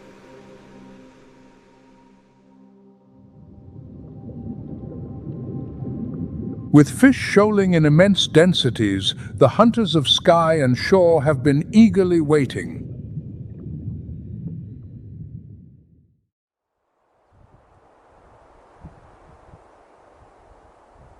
Spotting a silver flash, it tucks its wings and plummets like a dart, reaching nearly 40 miles per hour.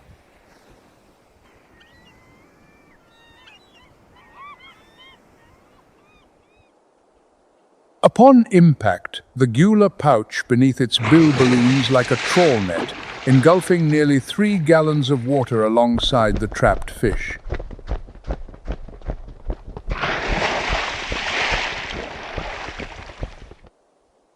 A flawless aerial strike into the ocean's heart.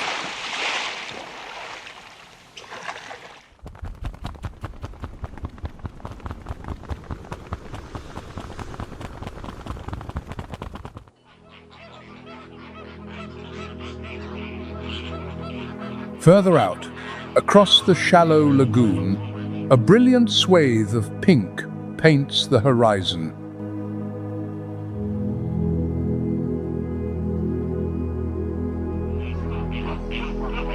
It is a flock of flamingos, filtering algae and tiny crustaceans through their inverted, curved bills, a spectacularly surreal sight.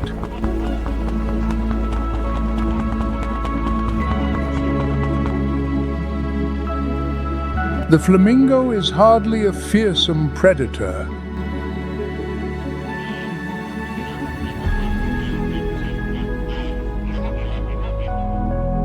Yet their presence is an invaluable ecological indicator.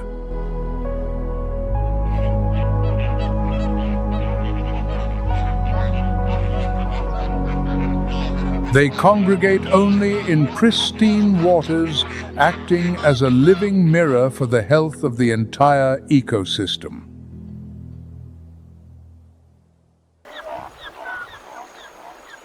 A dazzle of plains, zebras grazes some 650 feet from the riverbank. So peaceful, they appear almost unguarded.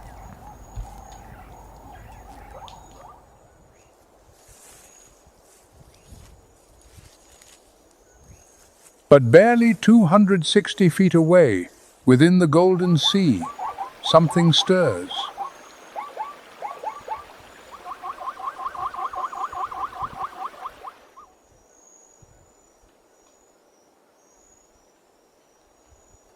Not the wind.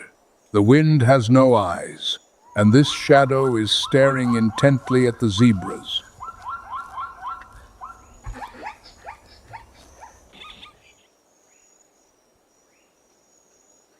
The African lion, the world's only highly social big cat, and the savanna's sole apex predator capable of coordinated tactical warfare.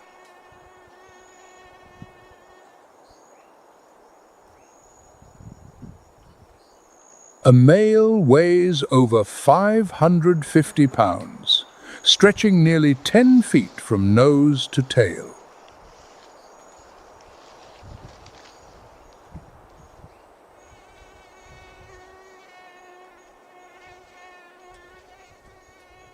His mane, an honorable armor, protects his neck in territorial clashes and broadcasts his vigor. The darker and thicker the hair, the more dominant the king.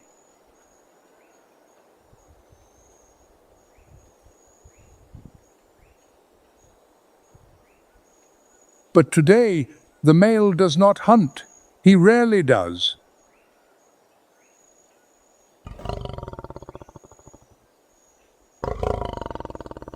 The chase belongs to the lionesses, smaller, swifter, and infinitely more lethal.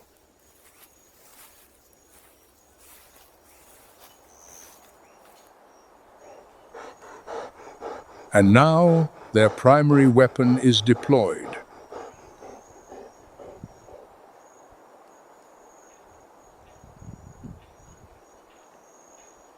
Their characteristic tawny coat is no accident. It is the triumph of millions of years of evolution, designed to melt into the dry grass, the red dust, and the golden sunlight of the dry season.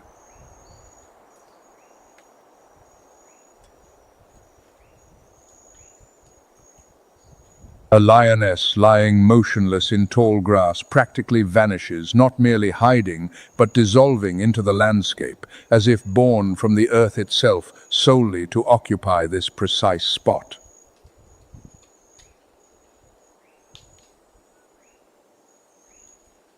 Concealment, the first, most crucial, and entirely natural weapon.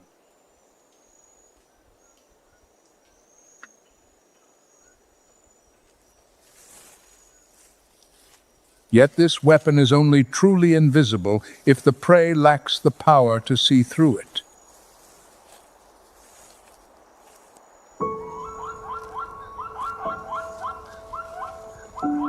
And on these plains, the plains zebra is the master of countermeasures.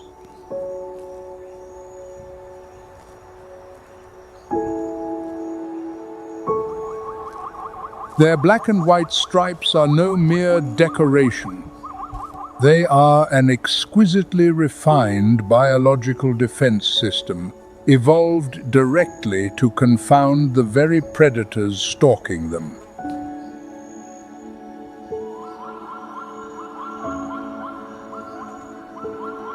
When the dazzle moves, the overlapping stripes generate a mesmerizing optical illusion.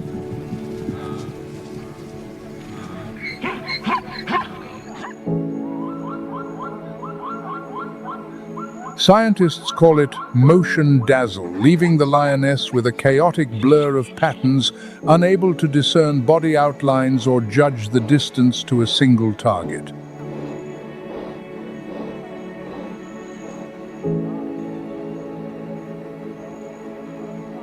Every zebra bears a completely unique coat. No two are alike, much like human fingerprints.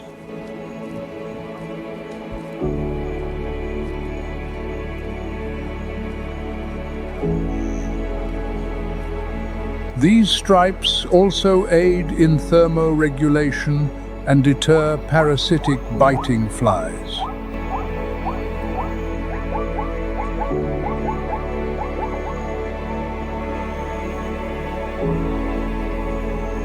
To a zebra, stripes are everything: armor, identity, life.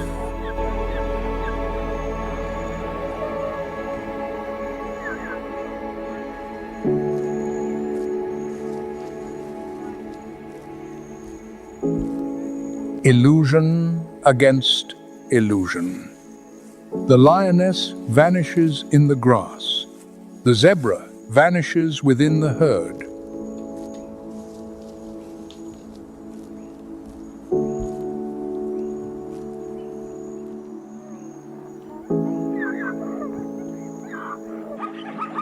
An evolutionary arms race spanning millennia with neither side ever claiming absolute victory.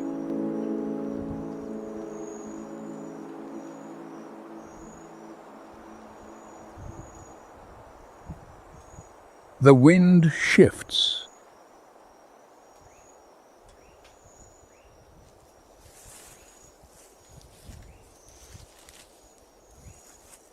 The lioness advances, belly pressed to the earth, each step weightless.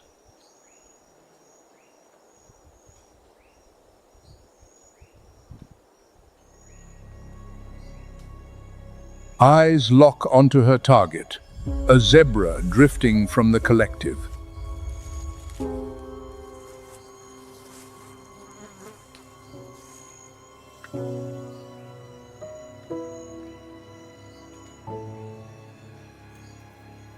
Over long distances, lions cannot outpace zebras hitting top speeds of 50 miles per hour, but sustaining it only for a few hundred feet.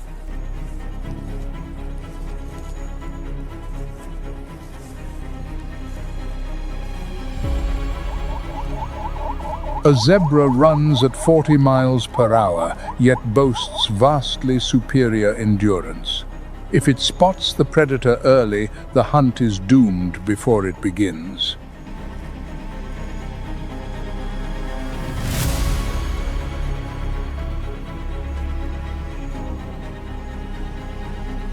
So the lioness waits. And when the distance closes, chaos erupts.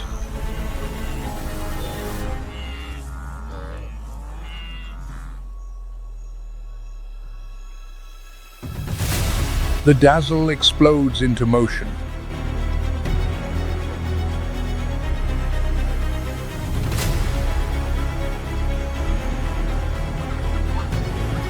Dozens of striped bodies blur together, motion dazzle engaged. Overlapping lines, thrashing hooves, billowing dust.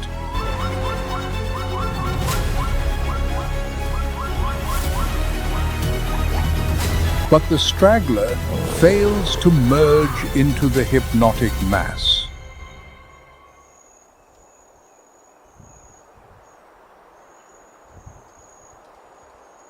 It runs alone, a stark silhouette against the golden savanna.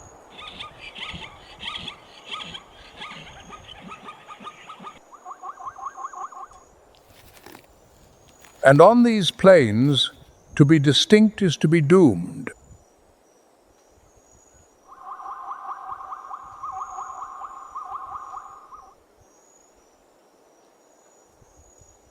The dust settles. Over 300 feet away, the herd pauses, watches, then returns to grazing.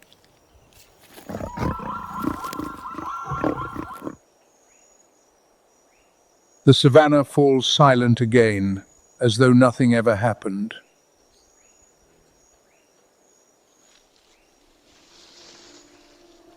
Concealment and stripes, offense and defense. Two systems honed over millions of years, so impeccable they defy further improvement.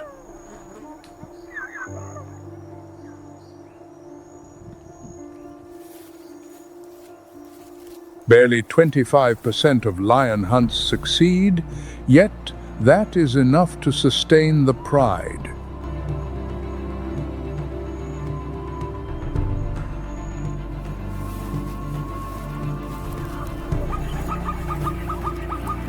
But what if, just what if, one side suddenly lost its greatest weapon?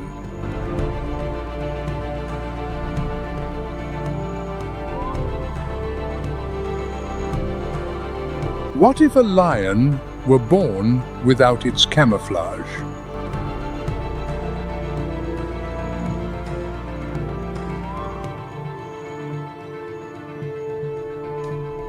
What if a zebra were born without stripes?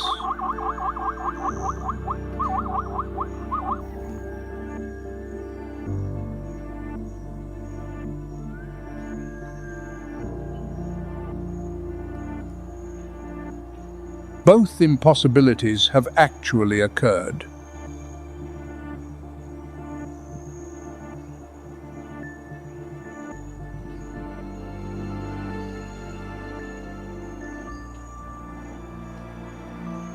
In South Africa's Timbavati region roam lions that nature seemingly forgot to paint.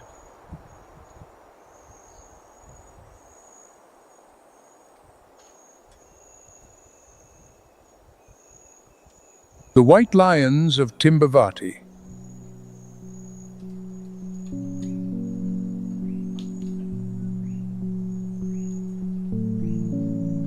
Not albinos, but bearers of a rare genetic mutation called leucism, which suppresses pigmentation, leaving a snowy coat that strips away the very camouflage their ancestors spent millennia perfecting.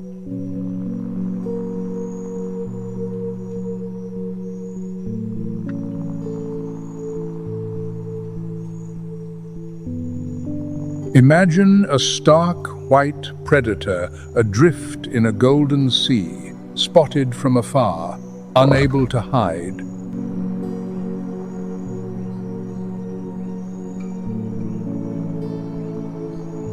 On the savannah, standing out is a death sentence.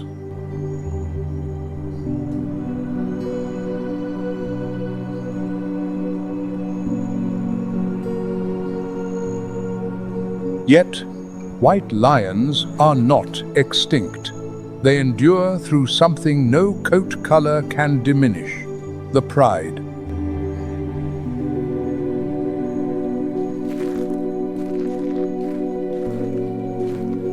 Lions are the only social big cats. The tawny females compensate for the white lion's exposure. They stalk and corral the prey.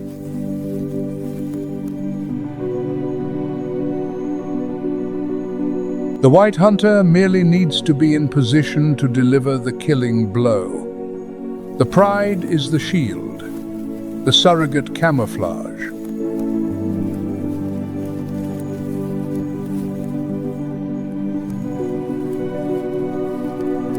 Even in adulthood, a white male can rule, because dominance is not dictated by a coat.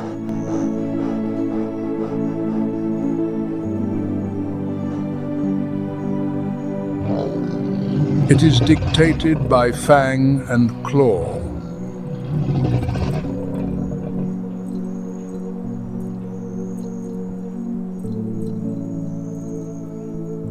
The people of Timbavati revere them as divine messengers.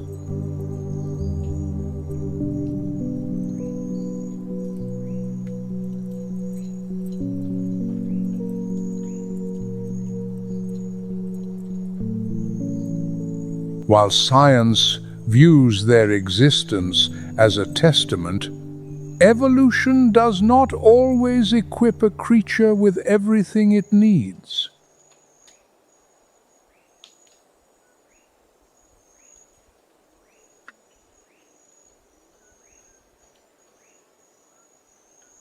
Sometimes, the collective fills in the blanks.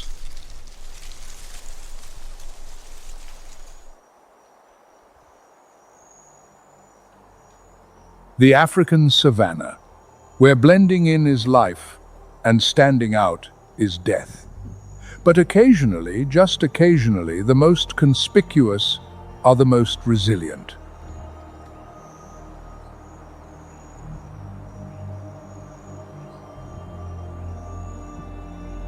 Not because they are inherently stronger, but because they are forced to be.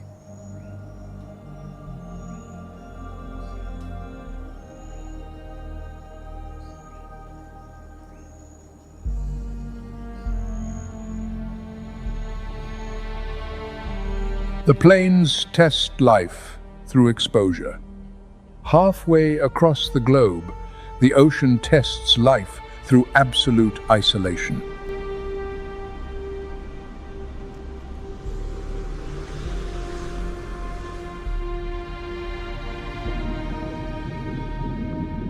One million years ago, deep beneath the Pacific, the Earth's crust ruptured. Magma surged through the fissures, met freezing seawater, and violently erupted.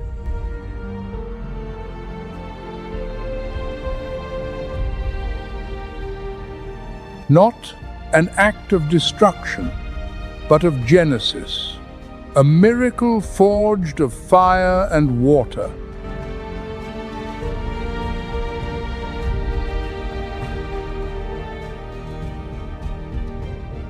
Layer upon layer of lava accumulated, volcanic peaks pierced the surface, and an archipelago was born in the vast abyss nearly 1,000 miles off the coast of South America.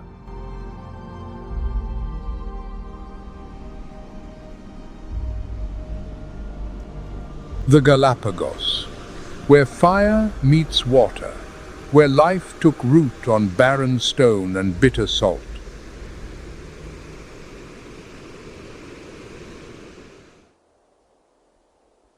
And traversing those bleak volcanic slopes, a creature lumbers unhurried, deliberate, acting as if time is its most abundant resource.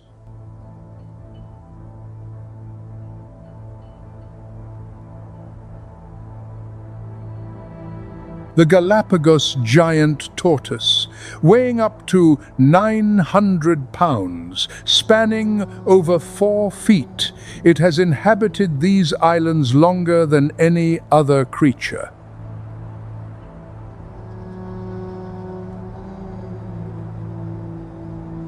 They live over a century. Some ancients have witnessed 2 centuries pass from Charles Darwin's historic footsteps to the present day.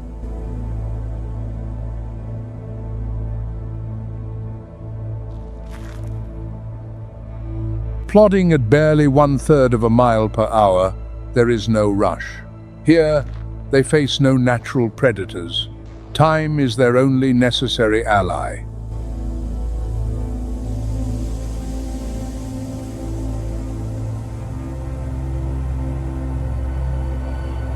This giant is not merely a resident, it is an architect.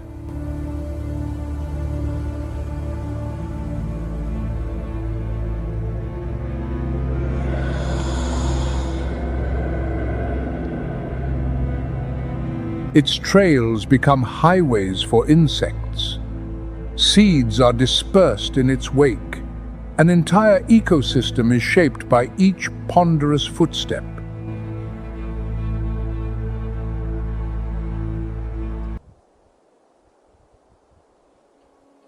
"1,000 miles adrift, 13 major islands, over 80% of its terrestrial life exists nowhere else on Earth.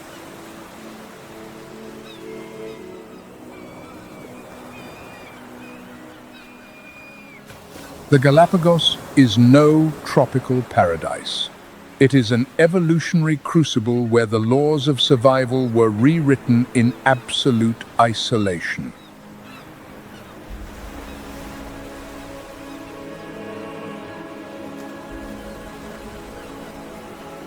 The question stands, on islands forged by fire and water, can the planet's strangest denizens withstand a rapidly shifting world?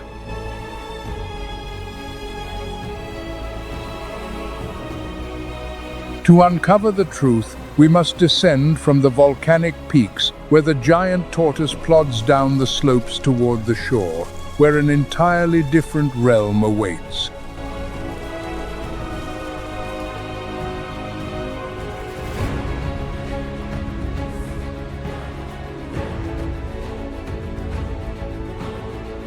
The giant tortoise descends, step by heavy step, over jagged basalt. Ahead, waves batter the black rocky shoreline, the frontier between earth and ocean.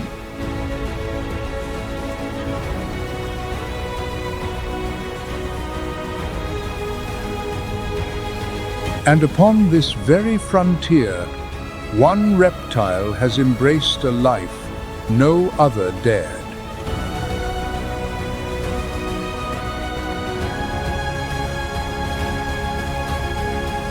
On the scorching black shores, hundreds of creatures lie perfectly still, piled atop one another like statues carved from solidified magma.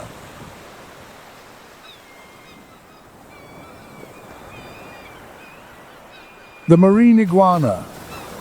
the Earth's only seagoing lizard and a living testament to the sheer force of natural selection.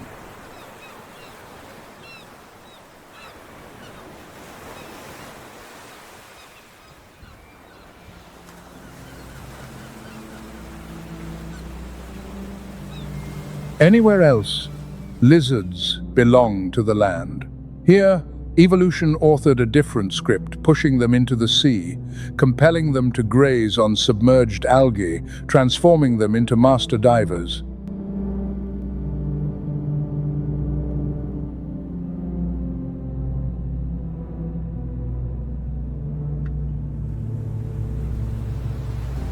"15 minutes below. Then, resurfacing. And their first act upon returning is to sneeze.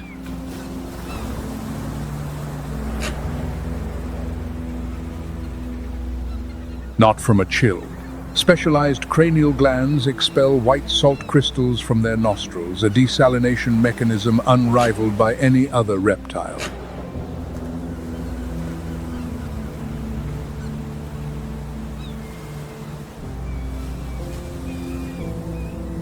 Their pitch-black skin is intentional. It is a thermal suit, absorbing every sunbeam after foraging in the freezing 59-degree Fahrenheit waters of the Cromwell Current.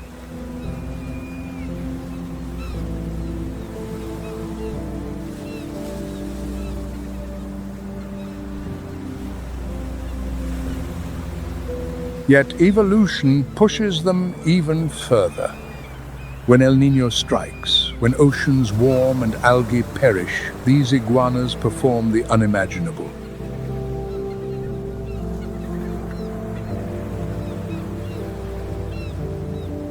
They shrink, not just shedding fat, not merely losing muscle, but shrinking their very bones.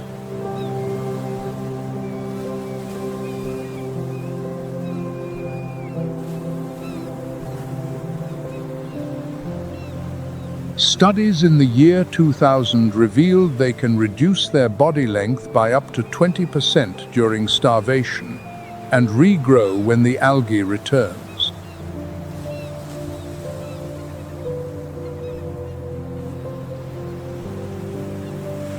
No other adult vertebrate on the planet is known to possess such an ability.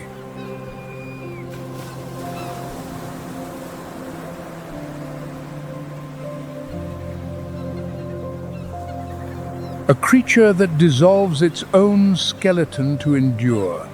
This is the Galapagos, where evolution knows no bounds.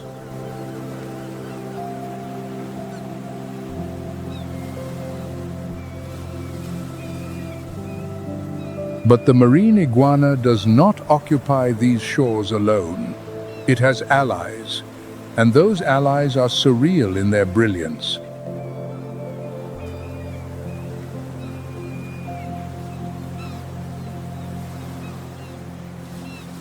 Amidst the basking reptiles, flashes of vibrant red, yellow, and blue dance upon the somber basalt.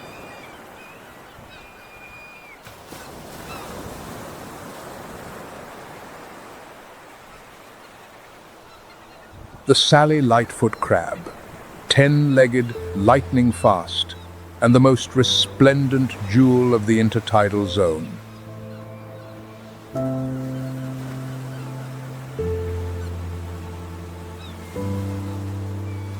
They traverse slick rocks with astonishing agility, leaping over surf, darting through crevices, never missing a step.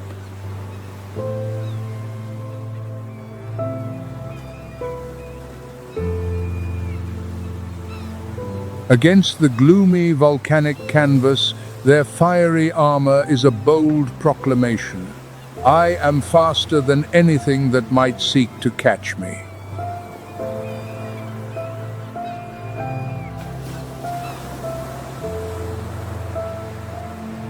These crabs are not merely solitary survivors.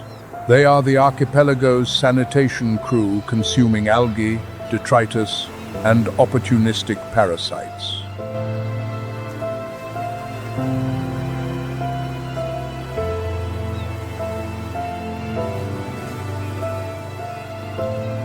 And here begins a remarkable relationship.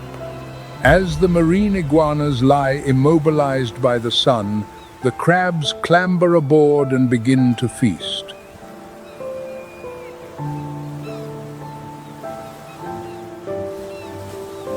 Ticks, mites, and parasitic hitchhikers, all methodically plucked away by nimble claws.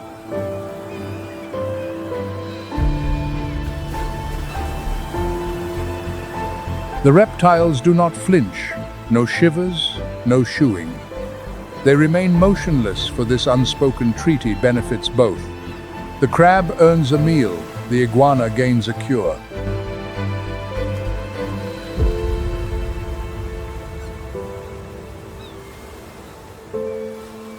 Mutualism, a silent pact between two vastly different lineages forged over millions of years of natural selection.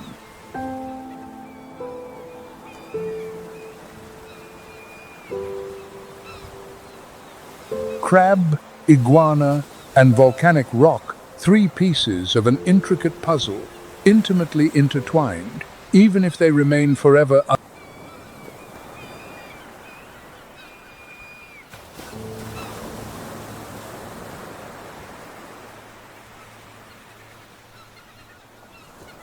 Gazing down from the precipice, beneath the crystalline surface, an entirely different drama unfolds.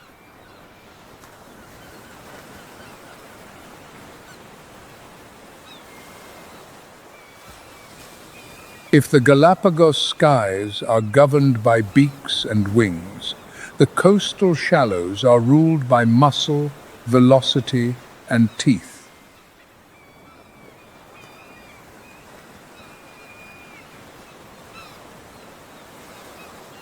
Upon the jet-black sands, the legacy of lava, hundreds of Galapagos sea lions pile together, frolicking, barking, and fiercely guarding their domains.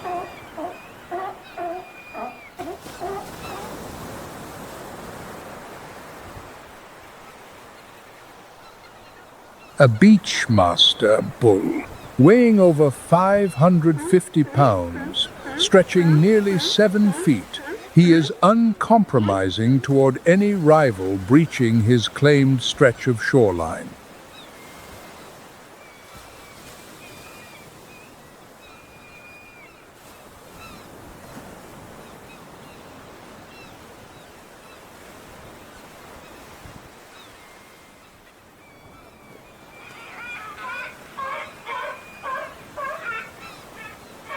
Territorial clashes between giants crashing, biting, ramming, generate bone-jarring forces that echo across the bay.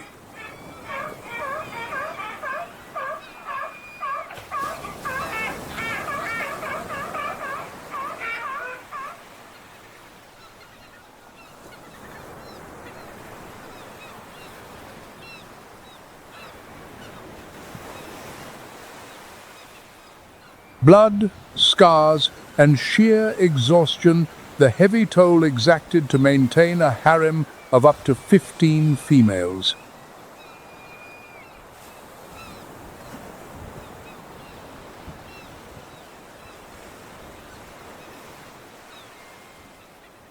Beneath the waves, the sea lion transforms completely.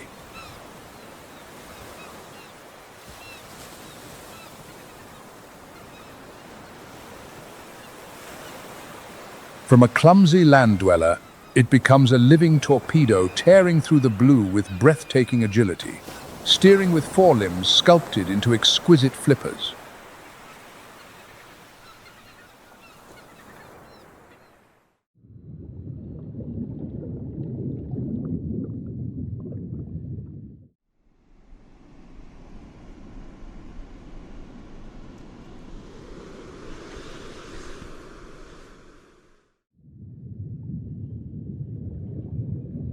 Their thick, rigid whiskers operate as tactile radar, detecting the minute vibrations of fleeing fish even in murky depths.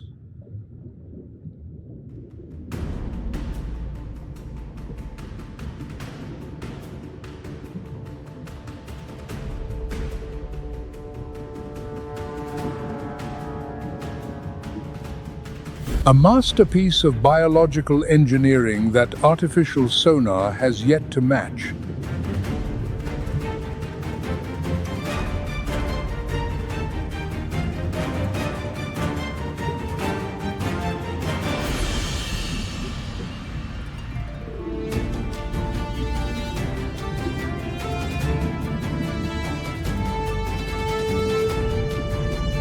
Sardines, squid, a daily submarine banquet.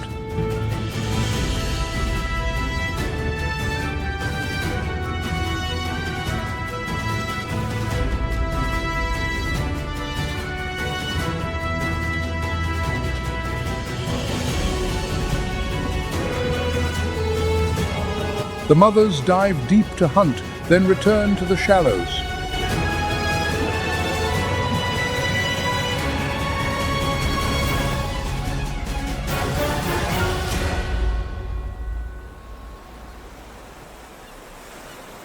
And a pup recognizes its mother amidst hundreds of voices through a singular call. Each pair shares a unique acoustic signature, an auditory fingerprint.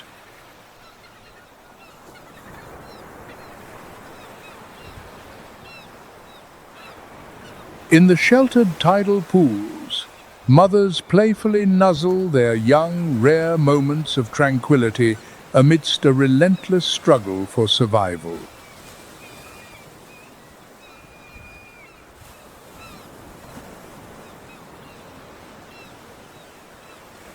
The tender vocal exchanges skip across the water, perhaps the gentlest sounds these harsh islands ever produce.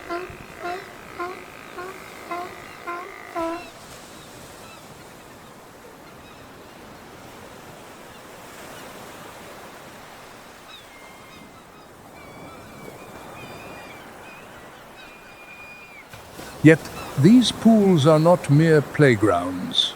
They are classrooms.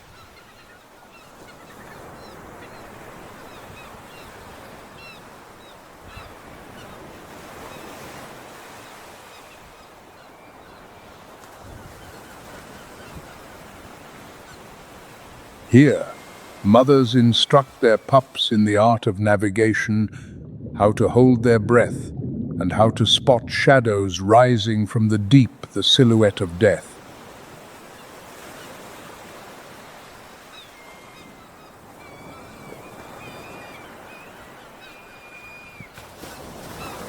Offshore, near the lonely rocky outposts of Darwin and Wolf in the far north, another shark aggregates in numbers scarcely seen anywhere else on Earth.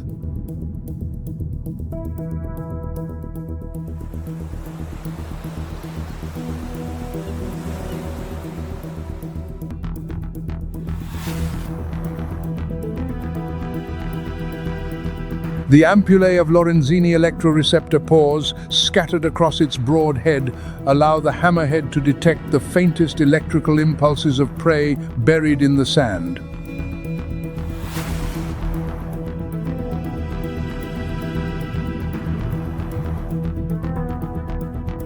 A biological radar system far beyond human imitation.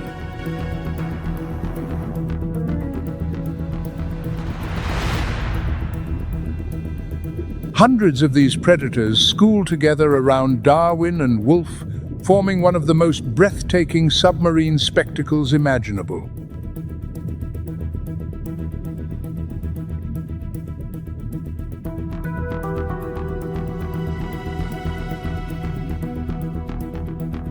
Drawn by nutrient-rich upwellings, abundant fish, and the rare sanctuary of being one of the last places on Earth left undisturbed.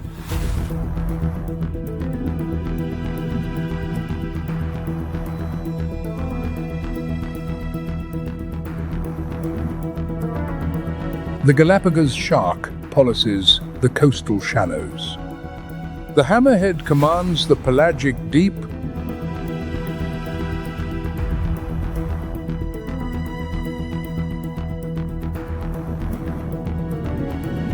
titans, two distinct hunting grounds sharing a single duty, anchoring this fragile oceanic web of life.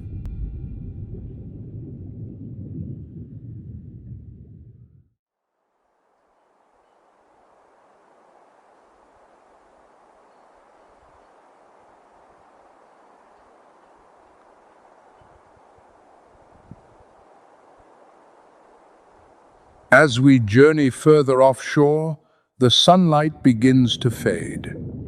The jagged cliffs, the noisy beaches, and the frantic coastal squabbles fade away, yielding to a silent, sapphire void.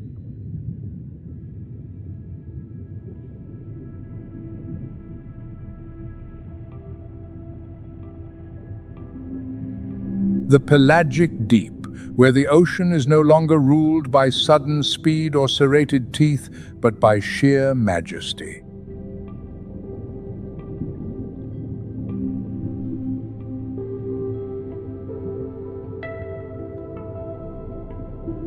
And its most majestic inhabitant is flying not through the air, but through the water.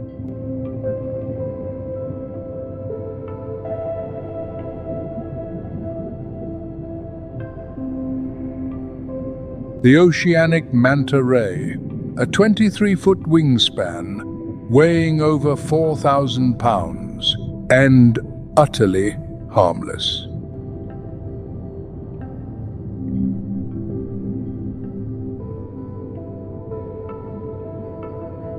While sharks execute with jaws, and sea lions conquer with brute force, the oceanic manta glides.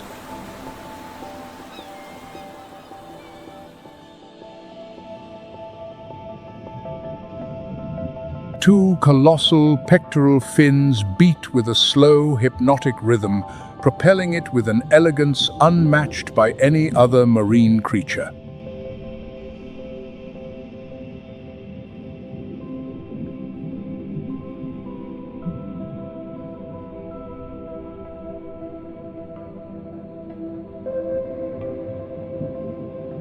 They do not flap like birds. They undulate long, silken strokes, as though soaring through thick air rather than dense brine.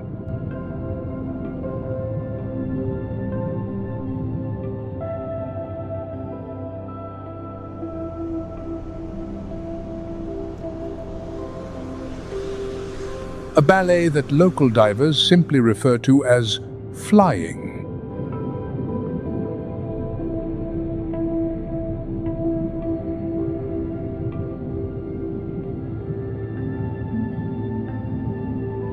The manta boasts the largest brain of any fish, its brain-to-body ratio far eclipsing even the most advanced sharks.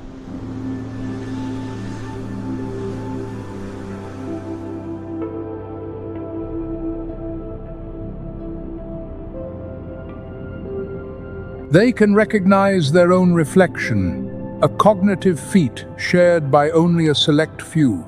Great apes, dolphins, elephants, and these magnificent rays.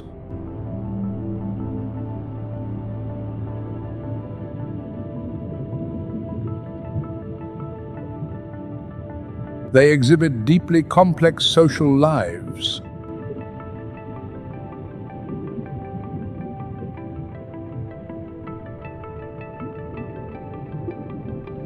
Returning to the same cleaning stations year after year, recognizing old acquaintances, and seemingly forming enduring friendships with chosen companions.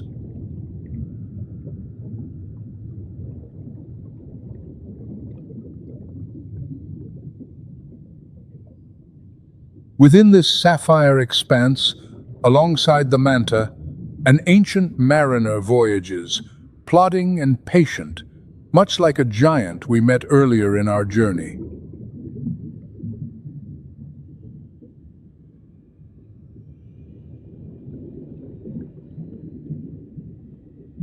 The green sea turtle. Weighing over 400 pounds, stretching over 3 feet long, it has sailed the oceans for over 100 million years, outliving the dinosaurs.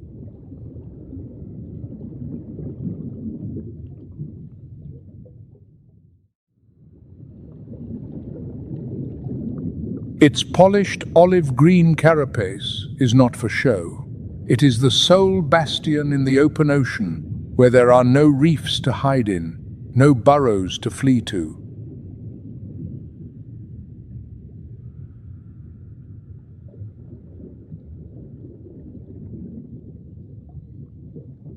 And the salt-secreting glands near its eyes, making it look as though it is weeping, are simply a desalination trick identical to the marine iguana. The ocean extracts the same toll from all who enter.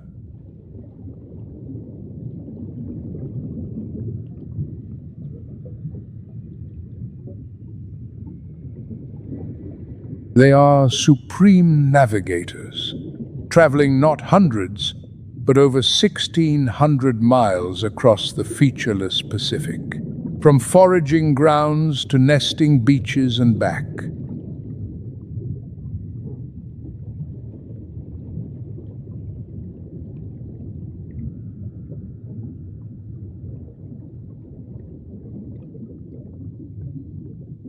A biological GPS. They sense the Earth's magnetic field through magnetite crystals in their brains, using it as an infallible compass across a realm utterly devoid of landmarks.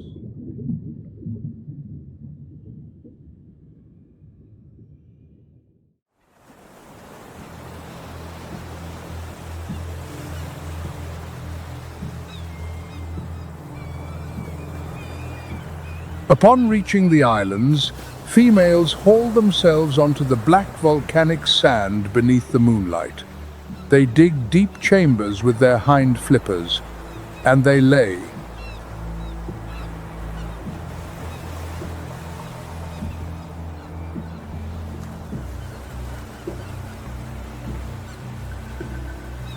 "100 eggs, sometimes more, entombed in the warm sand, where the temperature will dictate a fate few creatures ever face."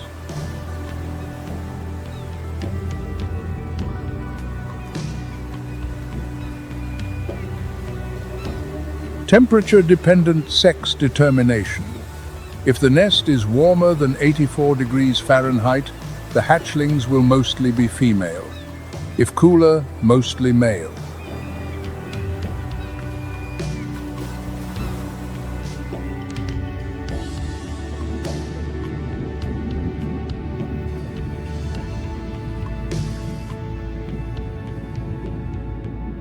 A changing global climate is superheating these beaches, meaning the future may hold a generation of exclusively females, dooming the species to a silent end.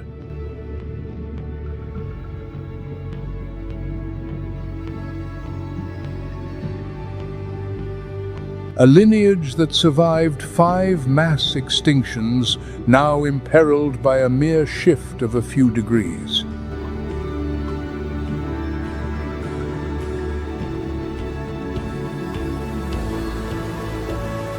After 50 to 70 days, the nest erupts.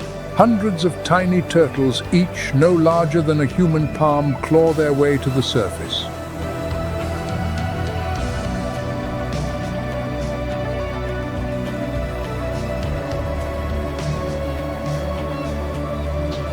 Yet before worrying about the distant future, a hatchling must survive tonight.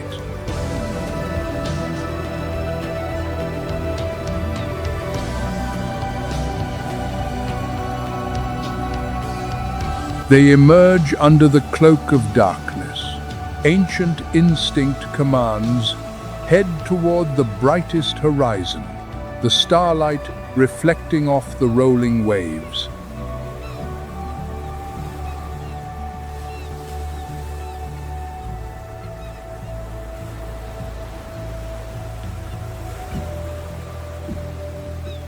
Every frantic scurry is guided by millions of years of ancestral programming.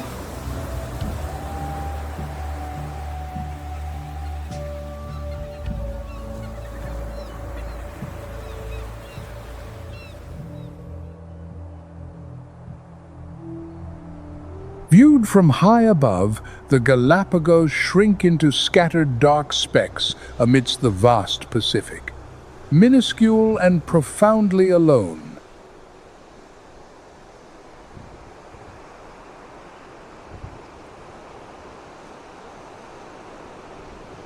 This is the natural world's greatest laboratory, where every creature is a living experiment, and every behavior a flawless answer to survival.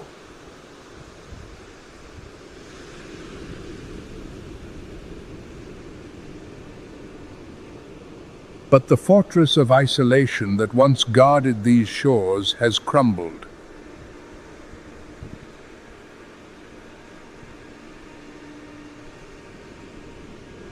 Invasive species, hitchhiking on our vessels, now ravage this intensely vulnerable ecosystem.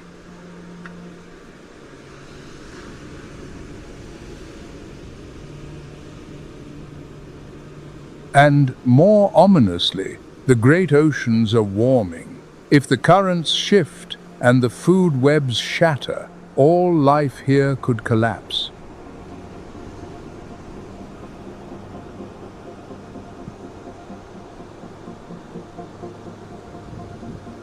To protect the Galapagos is not merely to save a scattering of islands.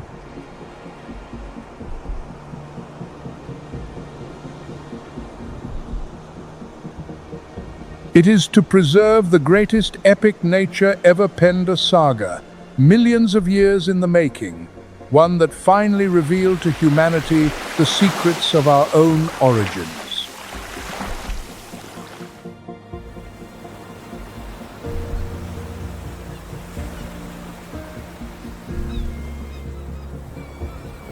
Every species here is a priceless page. Tear one out, and humanity loses that chapter forever.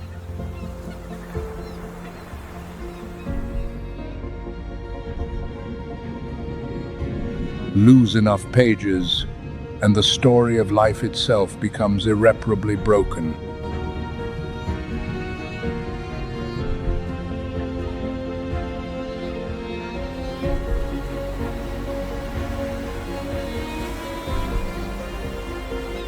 High on the desolate slopes, the giant tortoise, the eternal witness, still lumbers on, ponderous, unhurried.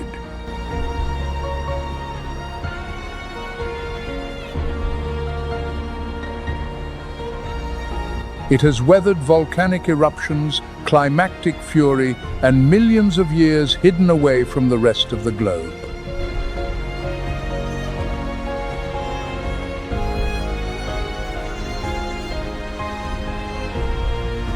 Will it outlive the age of man? The answer remains unwritten, and it is a response these islands wait patiently for us to provide.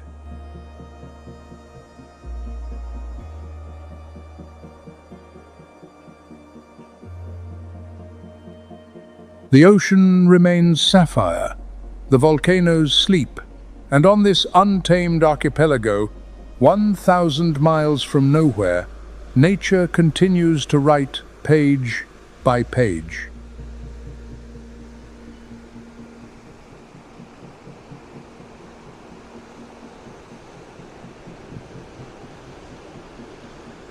Thank you for joining us on Nature's Moments. The natural world holds countless sagas waiting to be unveiled. Until our next journey of discovery.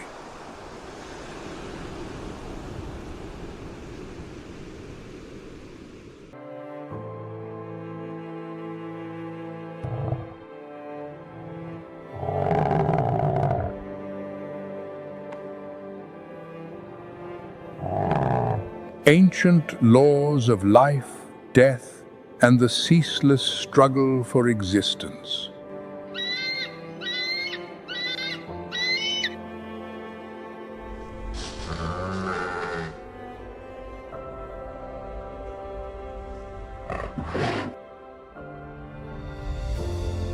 Leaving the African plains, we travel to a natural opposite, a place where life must contend not only with competitors, but with the very environment itself.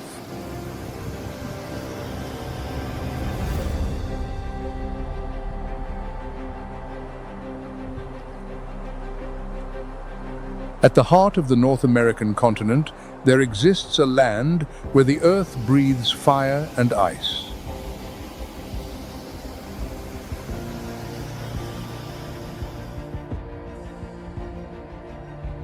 This is a world where the planet's crust is thin and volatile, a place where winter reigns with absolute authority.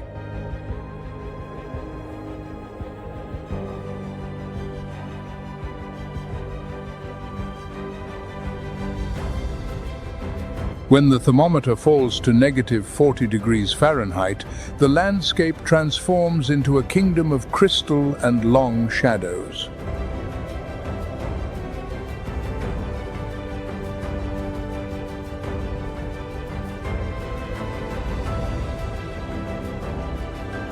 The stillness is almost tangible, a silence so profound it seems to have weight and substance of its own.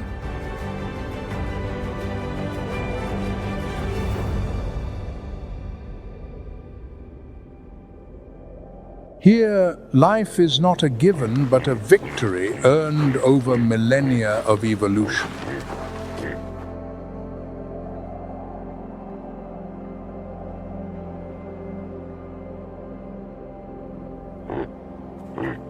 Only the strongest, the most resilient, and the best adapted will survive to witness the gentle rebirth of spring.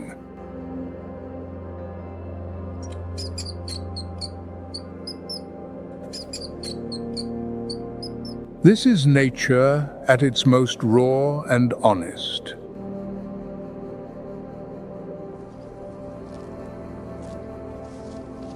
A profound reminder of our place in that grand order.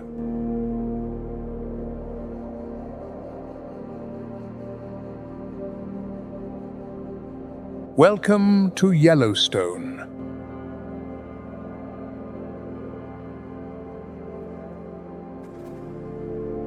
America's first national park and one of the last great intact ecosystems in the world.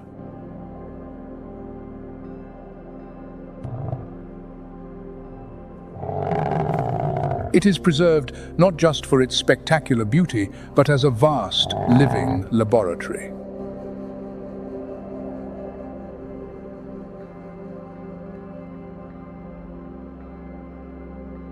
A place where we can witness the ancient dance between predator and prey, between life and death, played out against a magnificent backdrop.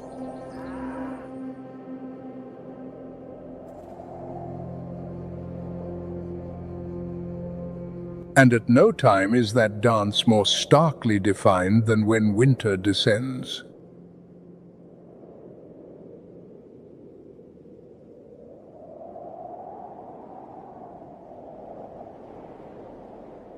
When winter grips the Yellowstone Plateau, it transforms it into one of the harshest environments on Earth.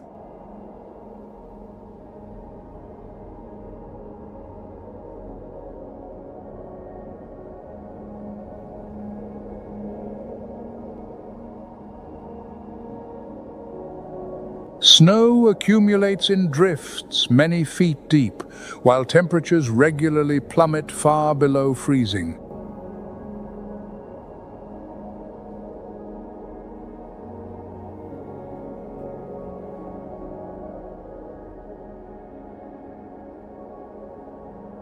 The Lamar Valley, often called the Serengeti of North America, becomes the stage for the most dramatic tales of survival.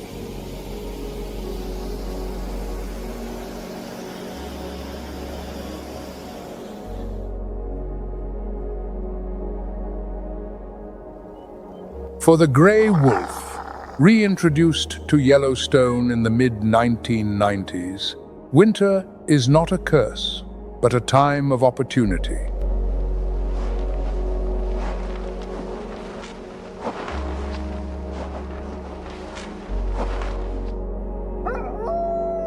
They were born for this world.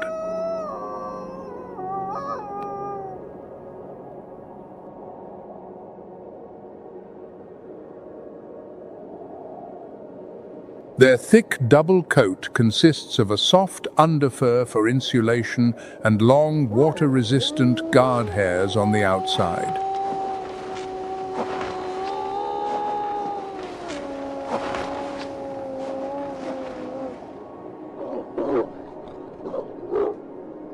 Wide paws act as natural snowshoes, distributing their weight and allowing them to move efficiently over a surface where other animals struggle.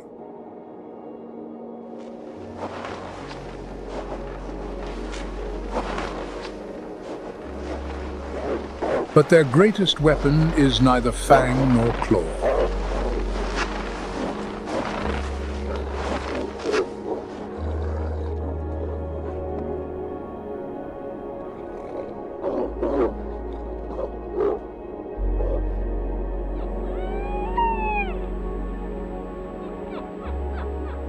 It is the pack.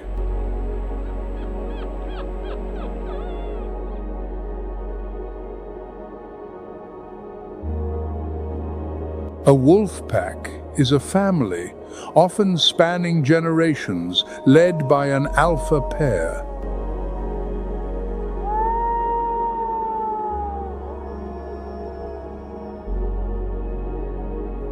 They move as one body, a collective intelligence honed by thousands of hunts.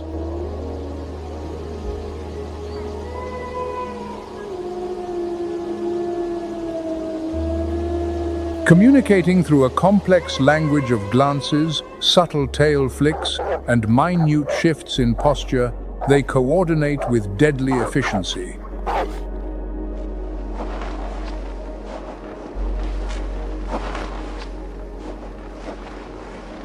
An acute sense of smell can detect a herd of elk from miles away, while their ears can pinpoint prey hidden beneath the snow.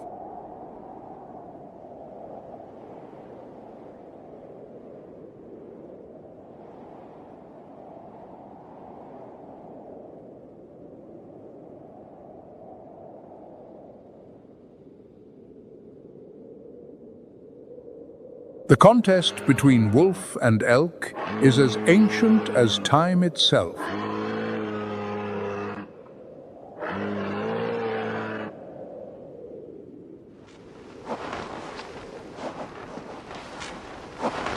A lethal ballet in which each player knows its part.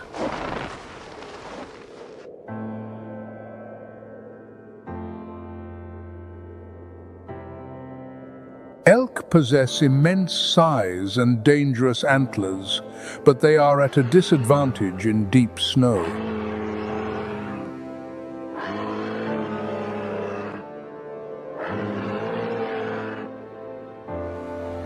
They live in large herds.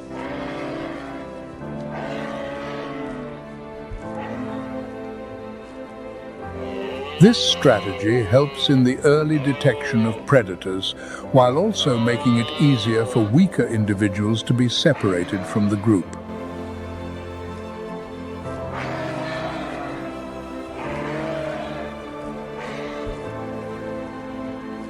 In winter, their thick coats provide insulation, but food becomes scarce.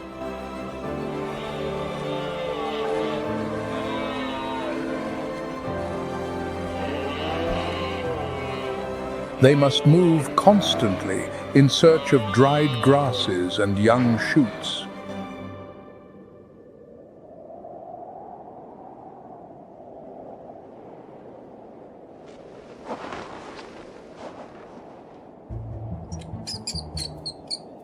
In some areas, just inches below the snow, the ground remains warm enough to sustain small mammals.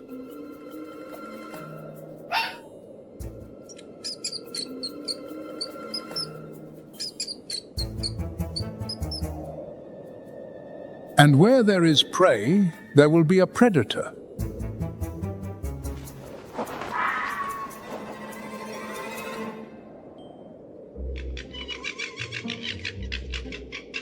The red fox has perfected a remarkable hunting technique.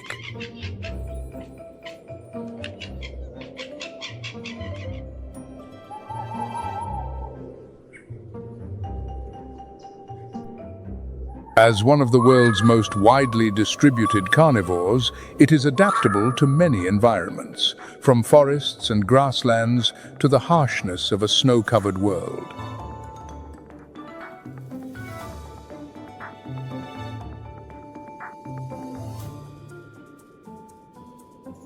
Its ears, like satellite dishes, can detect the faintest rustle of a vole moving in its tunnels beneath the deep snowpack.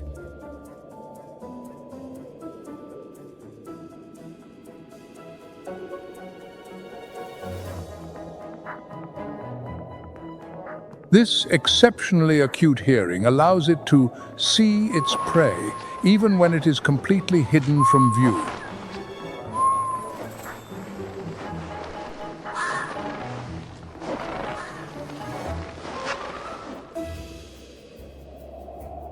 It pinpoints its quarry by sound, perhaps even using the Earth's magnetic field as an internal compass to calculate the distance, a rare ability among mammals.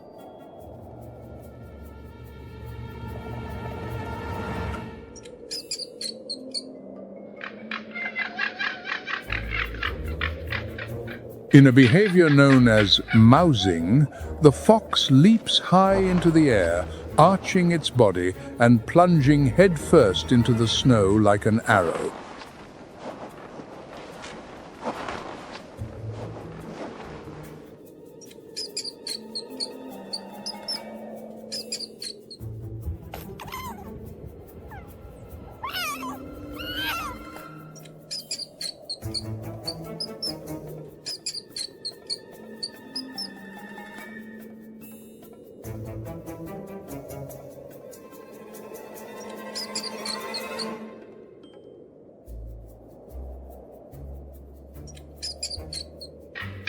Its long, bushy tail provides perfect balance in midair.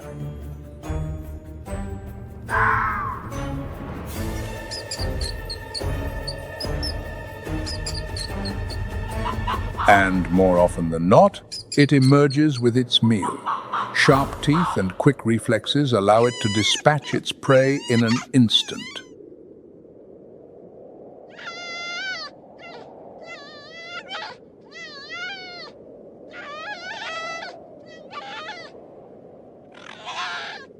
These small predators must consume food approaching their own body weight each day just to maintain their temperature and energy in the brutal cold.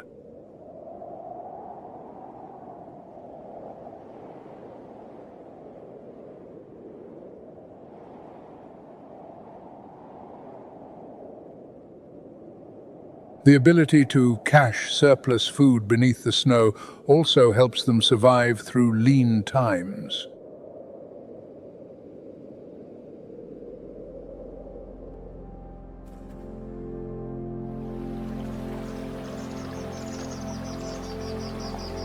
Beneath the surface of the land and in the rivers, a busy engineer is getting to work.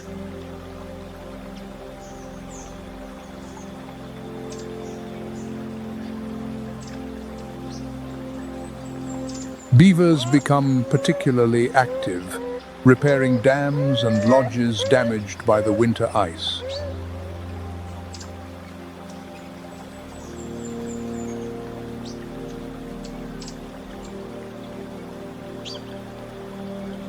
As large, semi-aquatic rodents, they spend most of their time near water, where their dams and lodges help protect them from predators and harsh weather.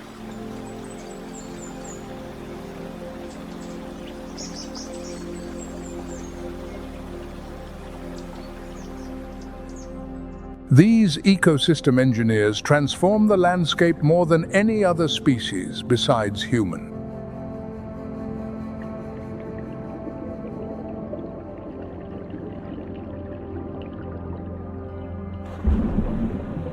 By building dams, they turn fast-flowing streams into calm ponds and wetlands, slowing the flow and trapping sediment and water.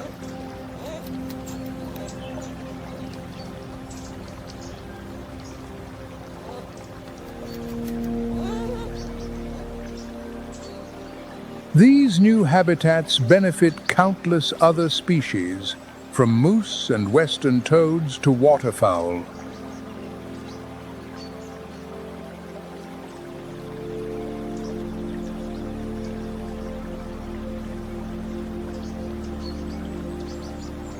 A beaver family can fell hundreds of trees a year, preferring aspen and willow, not only for building material but also as their primary food source.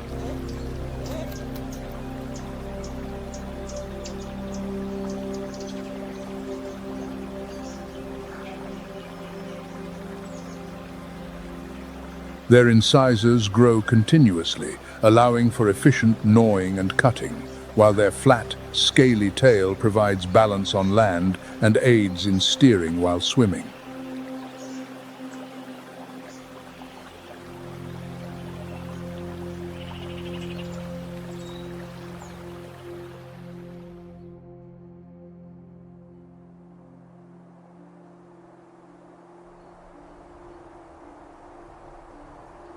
The landscape of Yellowstone also undergoes a spectacular change. As the snow recedes, the flora erupts with an intense vitality.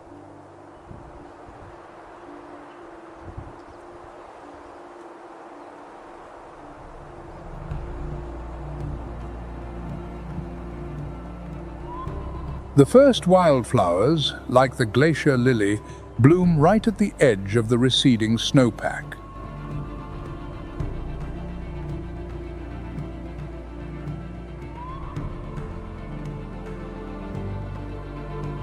They take advantage of the abundant moisture and sunlight before the forest canopy leafs out and shades them.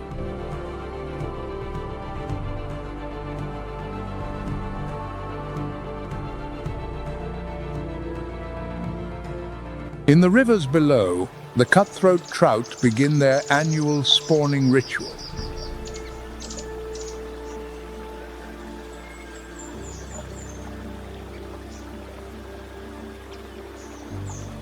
They are a cold water species, dependent on clean, oxygen-rich water and stable temperatures for their survival.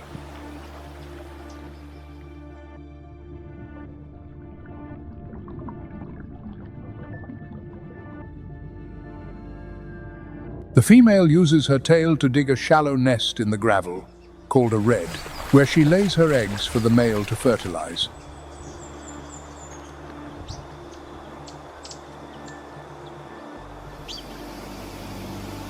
These reds help protect the eggs from strong currents and predators.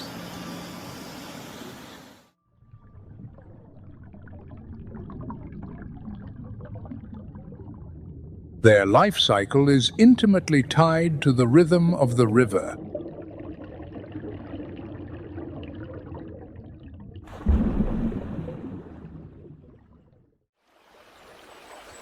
From hatching to growing and returning to the very place of their birth to spawn, a behavior that demonstrates an astonishingly precise navigational ability.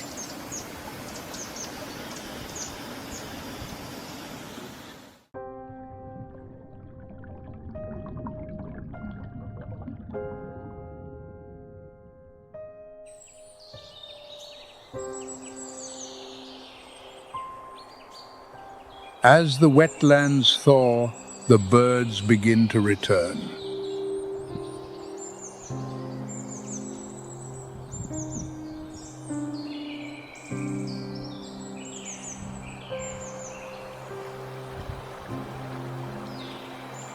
The sandhill crane, one of the earliest arrivals, performs its intricate courtship dance in the meadows.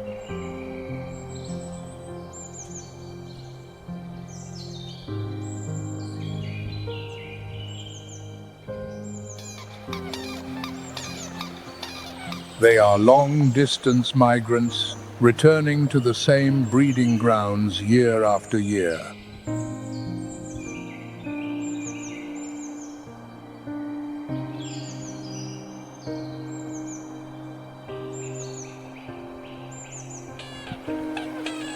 Standing nearly 5 feet tall, these birds leap, flap, and bow in synchronized movements to reinforce a bond that can last for decades.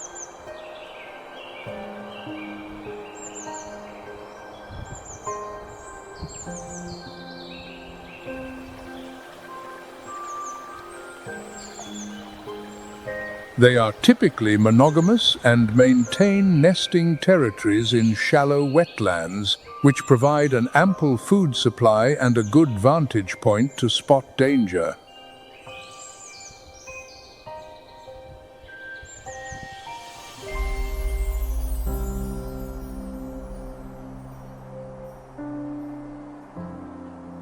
Summer arrives in Yellowstone not gradually, but as an explosion.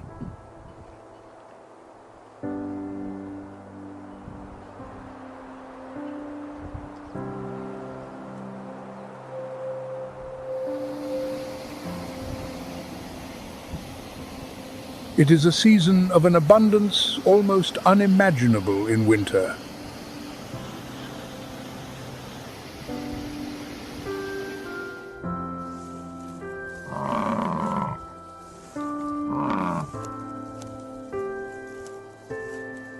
A time when a brief window of opportunity opens, triggering a frantic biological race to grow, reproduce, and prepare.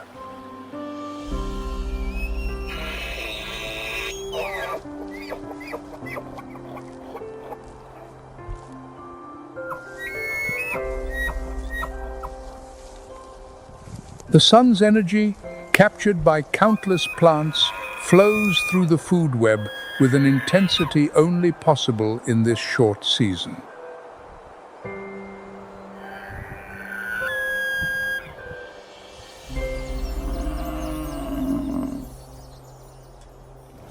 As summer arrives, the center of the drama shifts to the giants of the grasslands.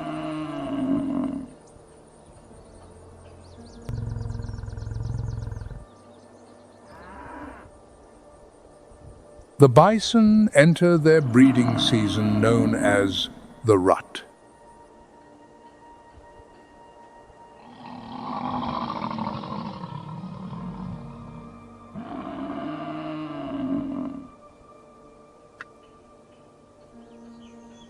The bulls, which normally live alone or in small groups, now rejoin the larger herds.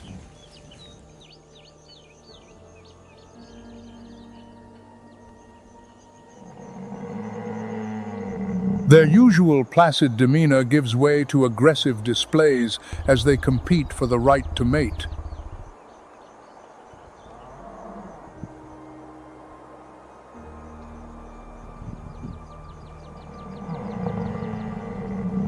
Bison bulls establish dominance through impressive displays.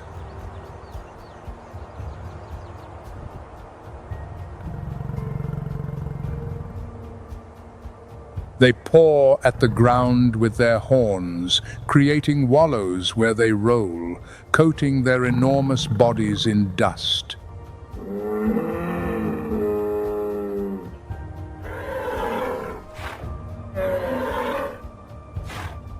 This action is partly to deter insects, but more importantly, it is a visual display of size and strength.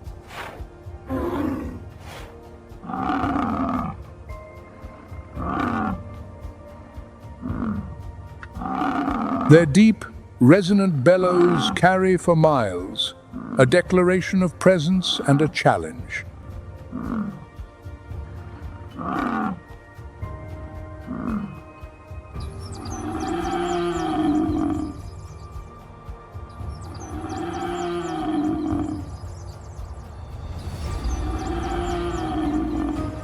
When displays are not enough, physical confrontations decide the hierarchy.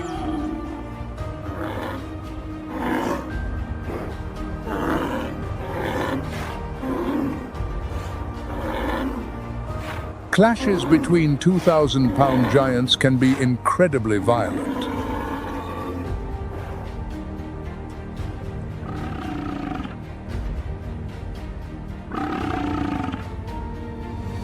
They charge at full speed, and the force of the impact could kill most other mammals.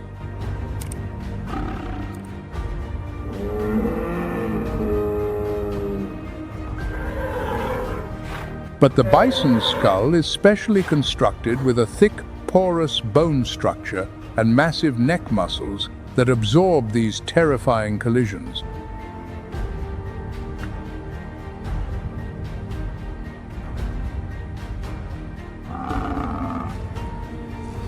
While rarely fatal, these battles can inflict serious injuries.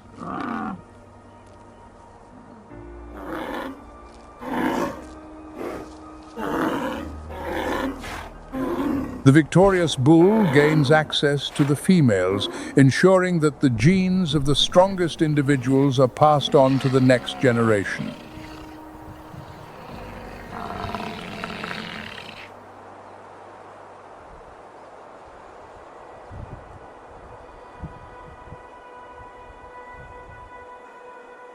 On the open plains, a champion of speed is enjoying the summer.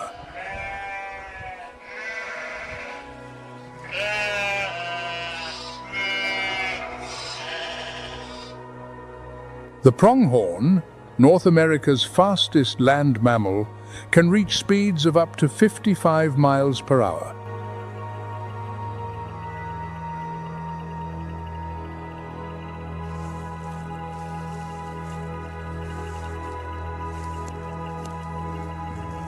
This speed is an evolutionary legacy developed to escape predators that are now extinct, like the American cheetah.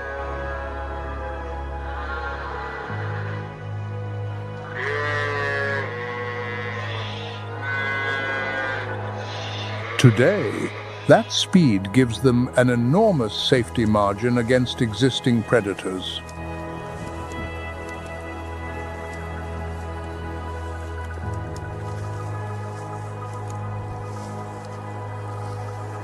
Their enormous eyes are among the largest relative to body size of any land mammal.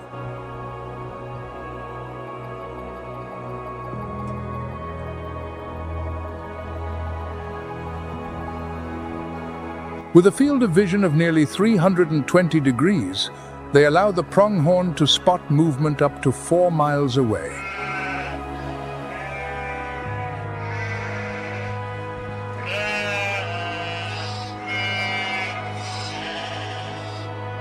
The fawns, born in the spring, now exhibit the species' incredible swiftness.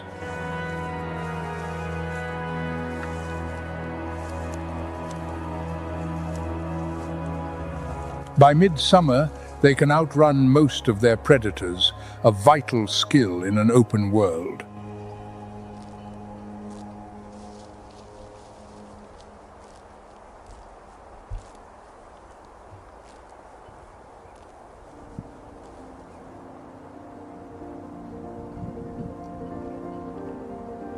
As summer gives way to fall, a subtle but unmistakable change sweeps across Yellowstone.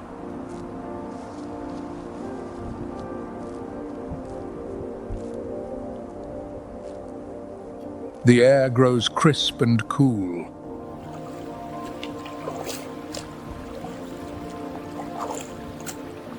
The days shorten.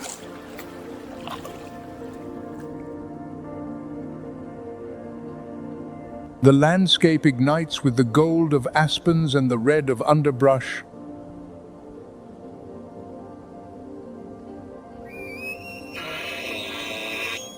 It is a season of preparation and transition, of gatherings and migrations, of final mating rituals and final harvests before the onset of winter.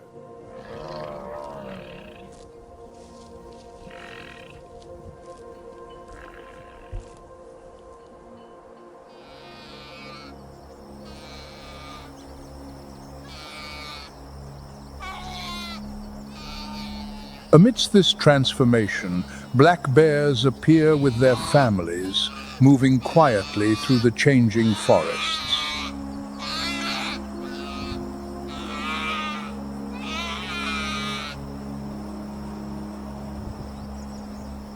A mother black bear will often send her cubs up a tree when she senses danger.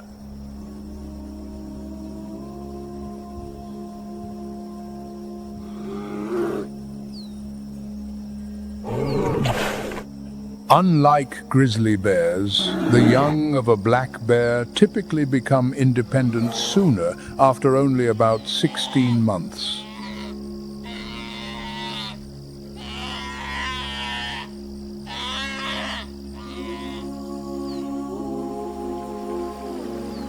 As autumn arrives, black bears enter the most critical phase of their year, a period of intense energy accumulation before hibernation.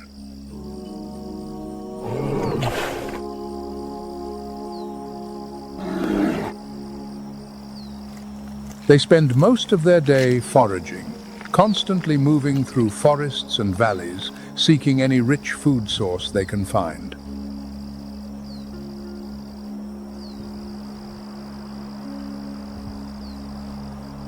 The diet becomes diverse and opportunistic, from berries, nuts, and roots to insects and animal carcasses.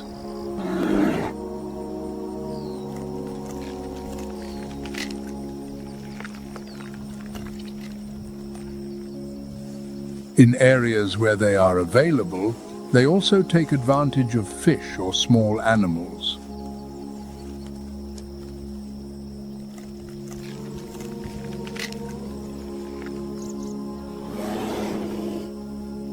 Their excellent climbing ability allows them to access food sources that many other species cannot reach.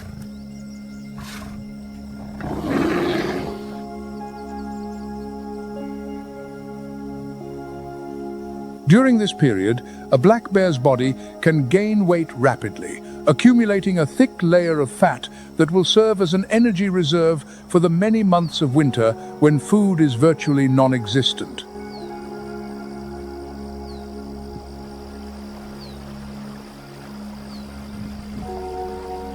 Their activity becomes almost constant, with short rests interspersed between foraging bouts.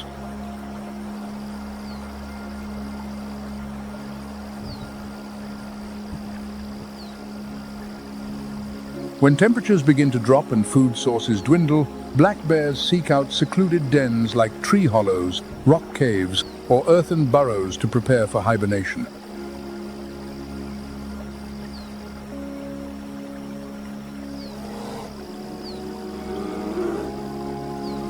Unlike a true deep sleep, they can be roused if disturbed, but their heart rate and metabolism slow dramatically to conserve energy.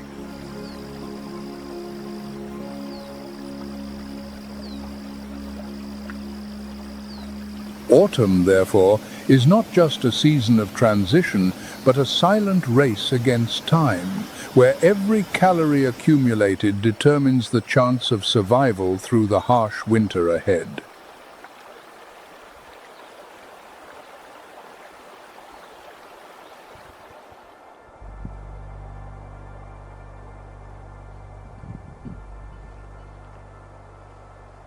On the steep, rocky slopes, where the grasses have turned the tawny brown of autumn and distant forests, are beginning to glow with orange and red.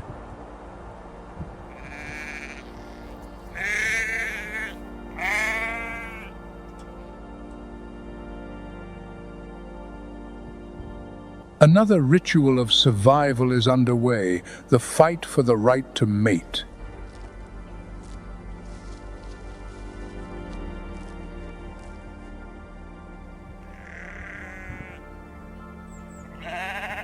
Male bighorn sheep enter their season of combat to establish a dominant hierarchy.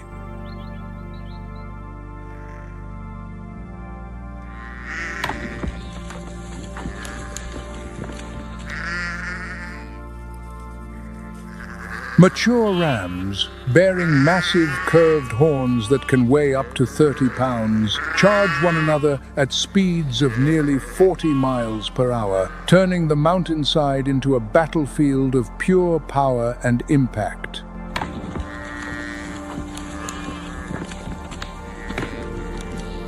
Each collision creates a concussive crack that echoes through the valleys and can be heard for miles.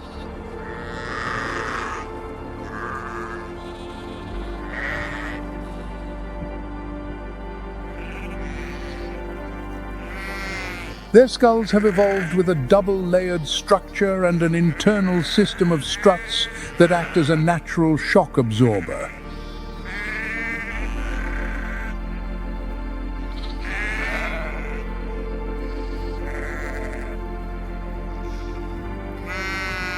This protects the brain from the tremendous force of impact, a mechanism possessed by few other species on Earth.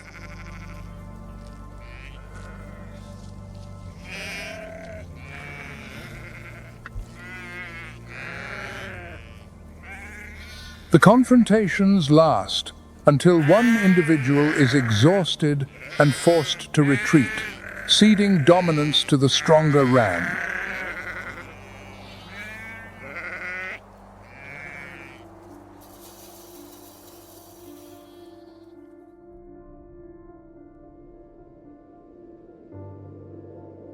As the first snowflakes of the season begin to fall, a quiet descends upon the land.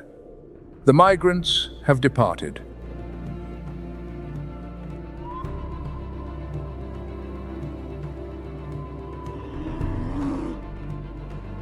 The bears are denning.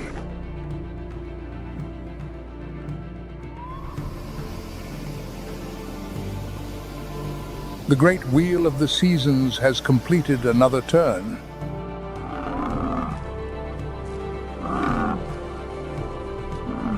The abundance of summer and the urgency of autumn now give way to the coming silence and trial.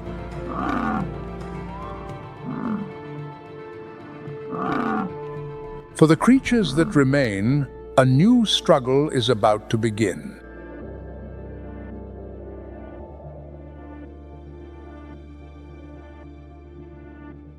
The eternal cycle of Yellowstone continues, an unending symphony of life, written in fire, ice, and time.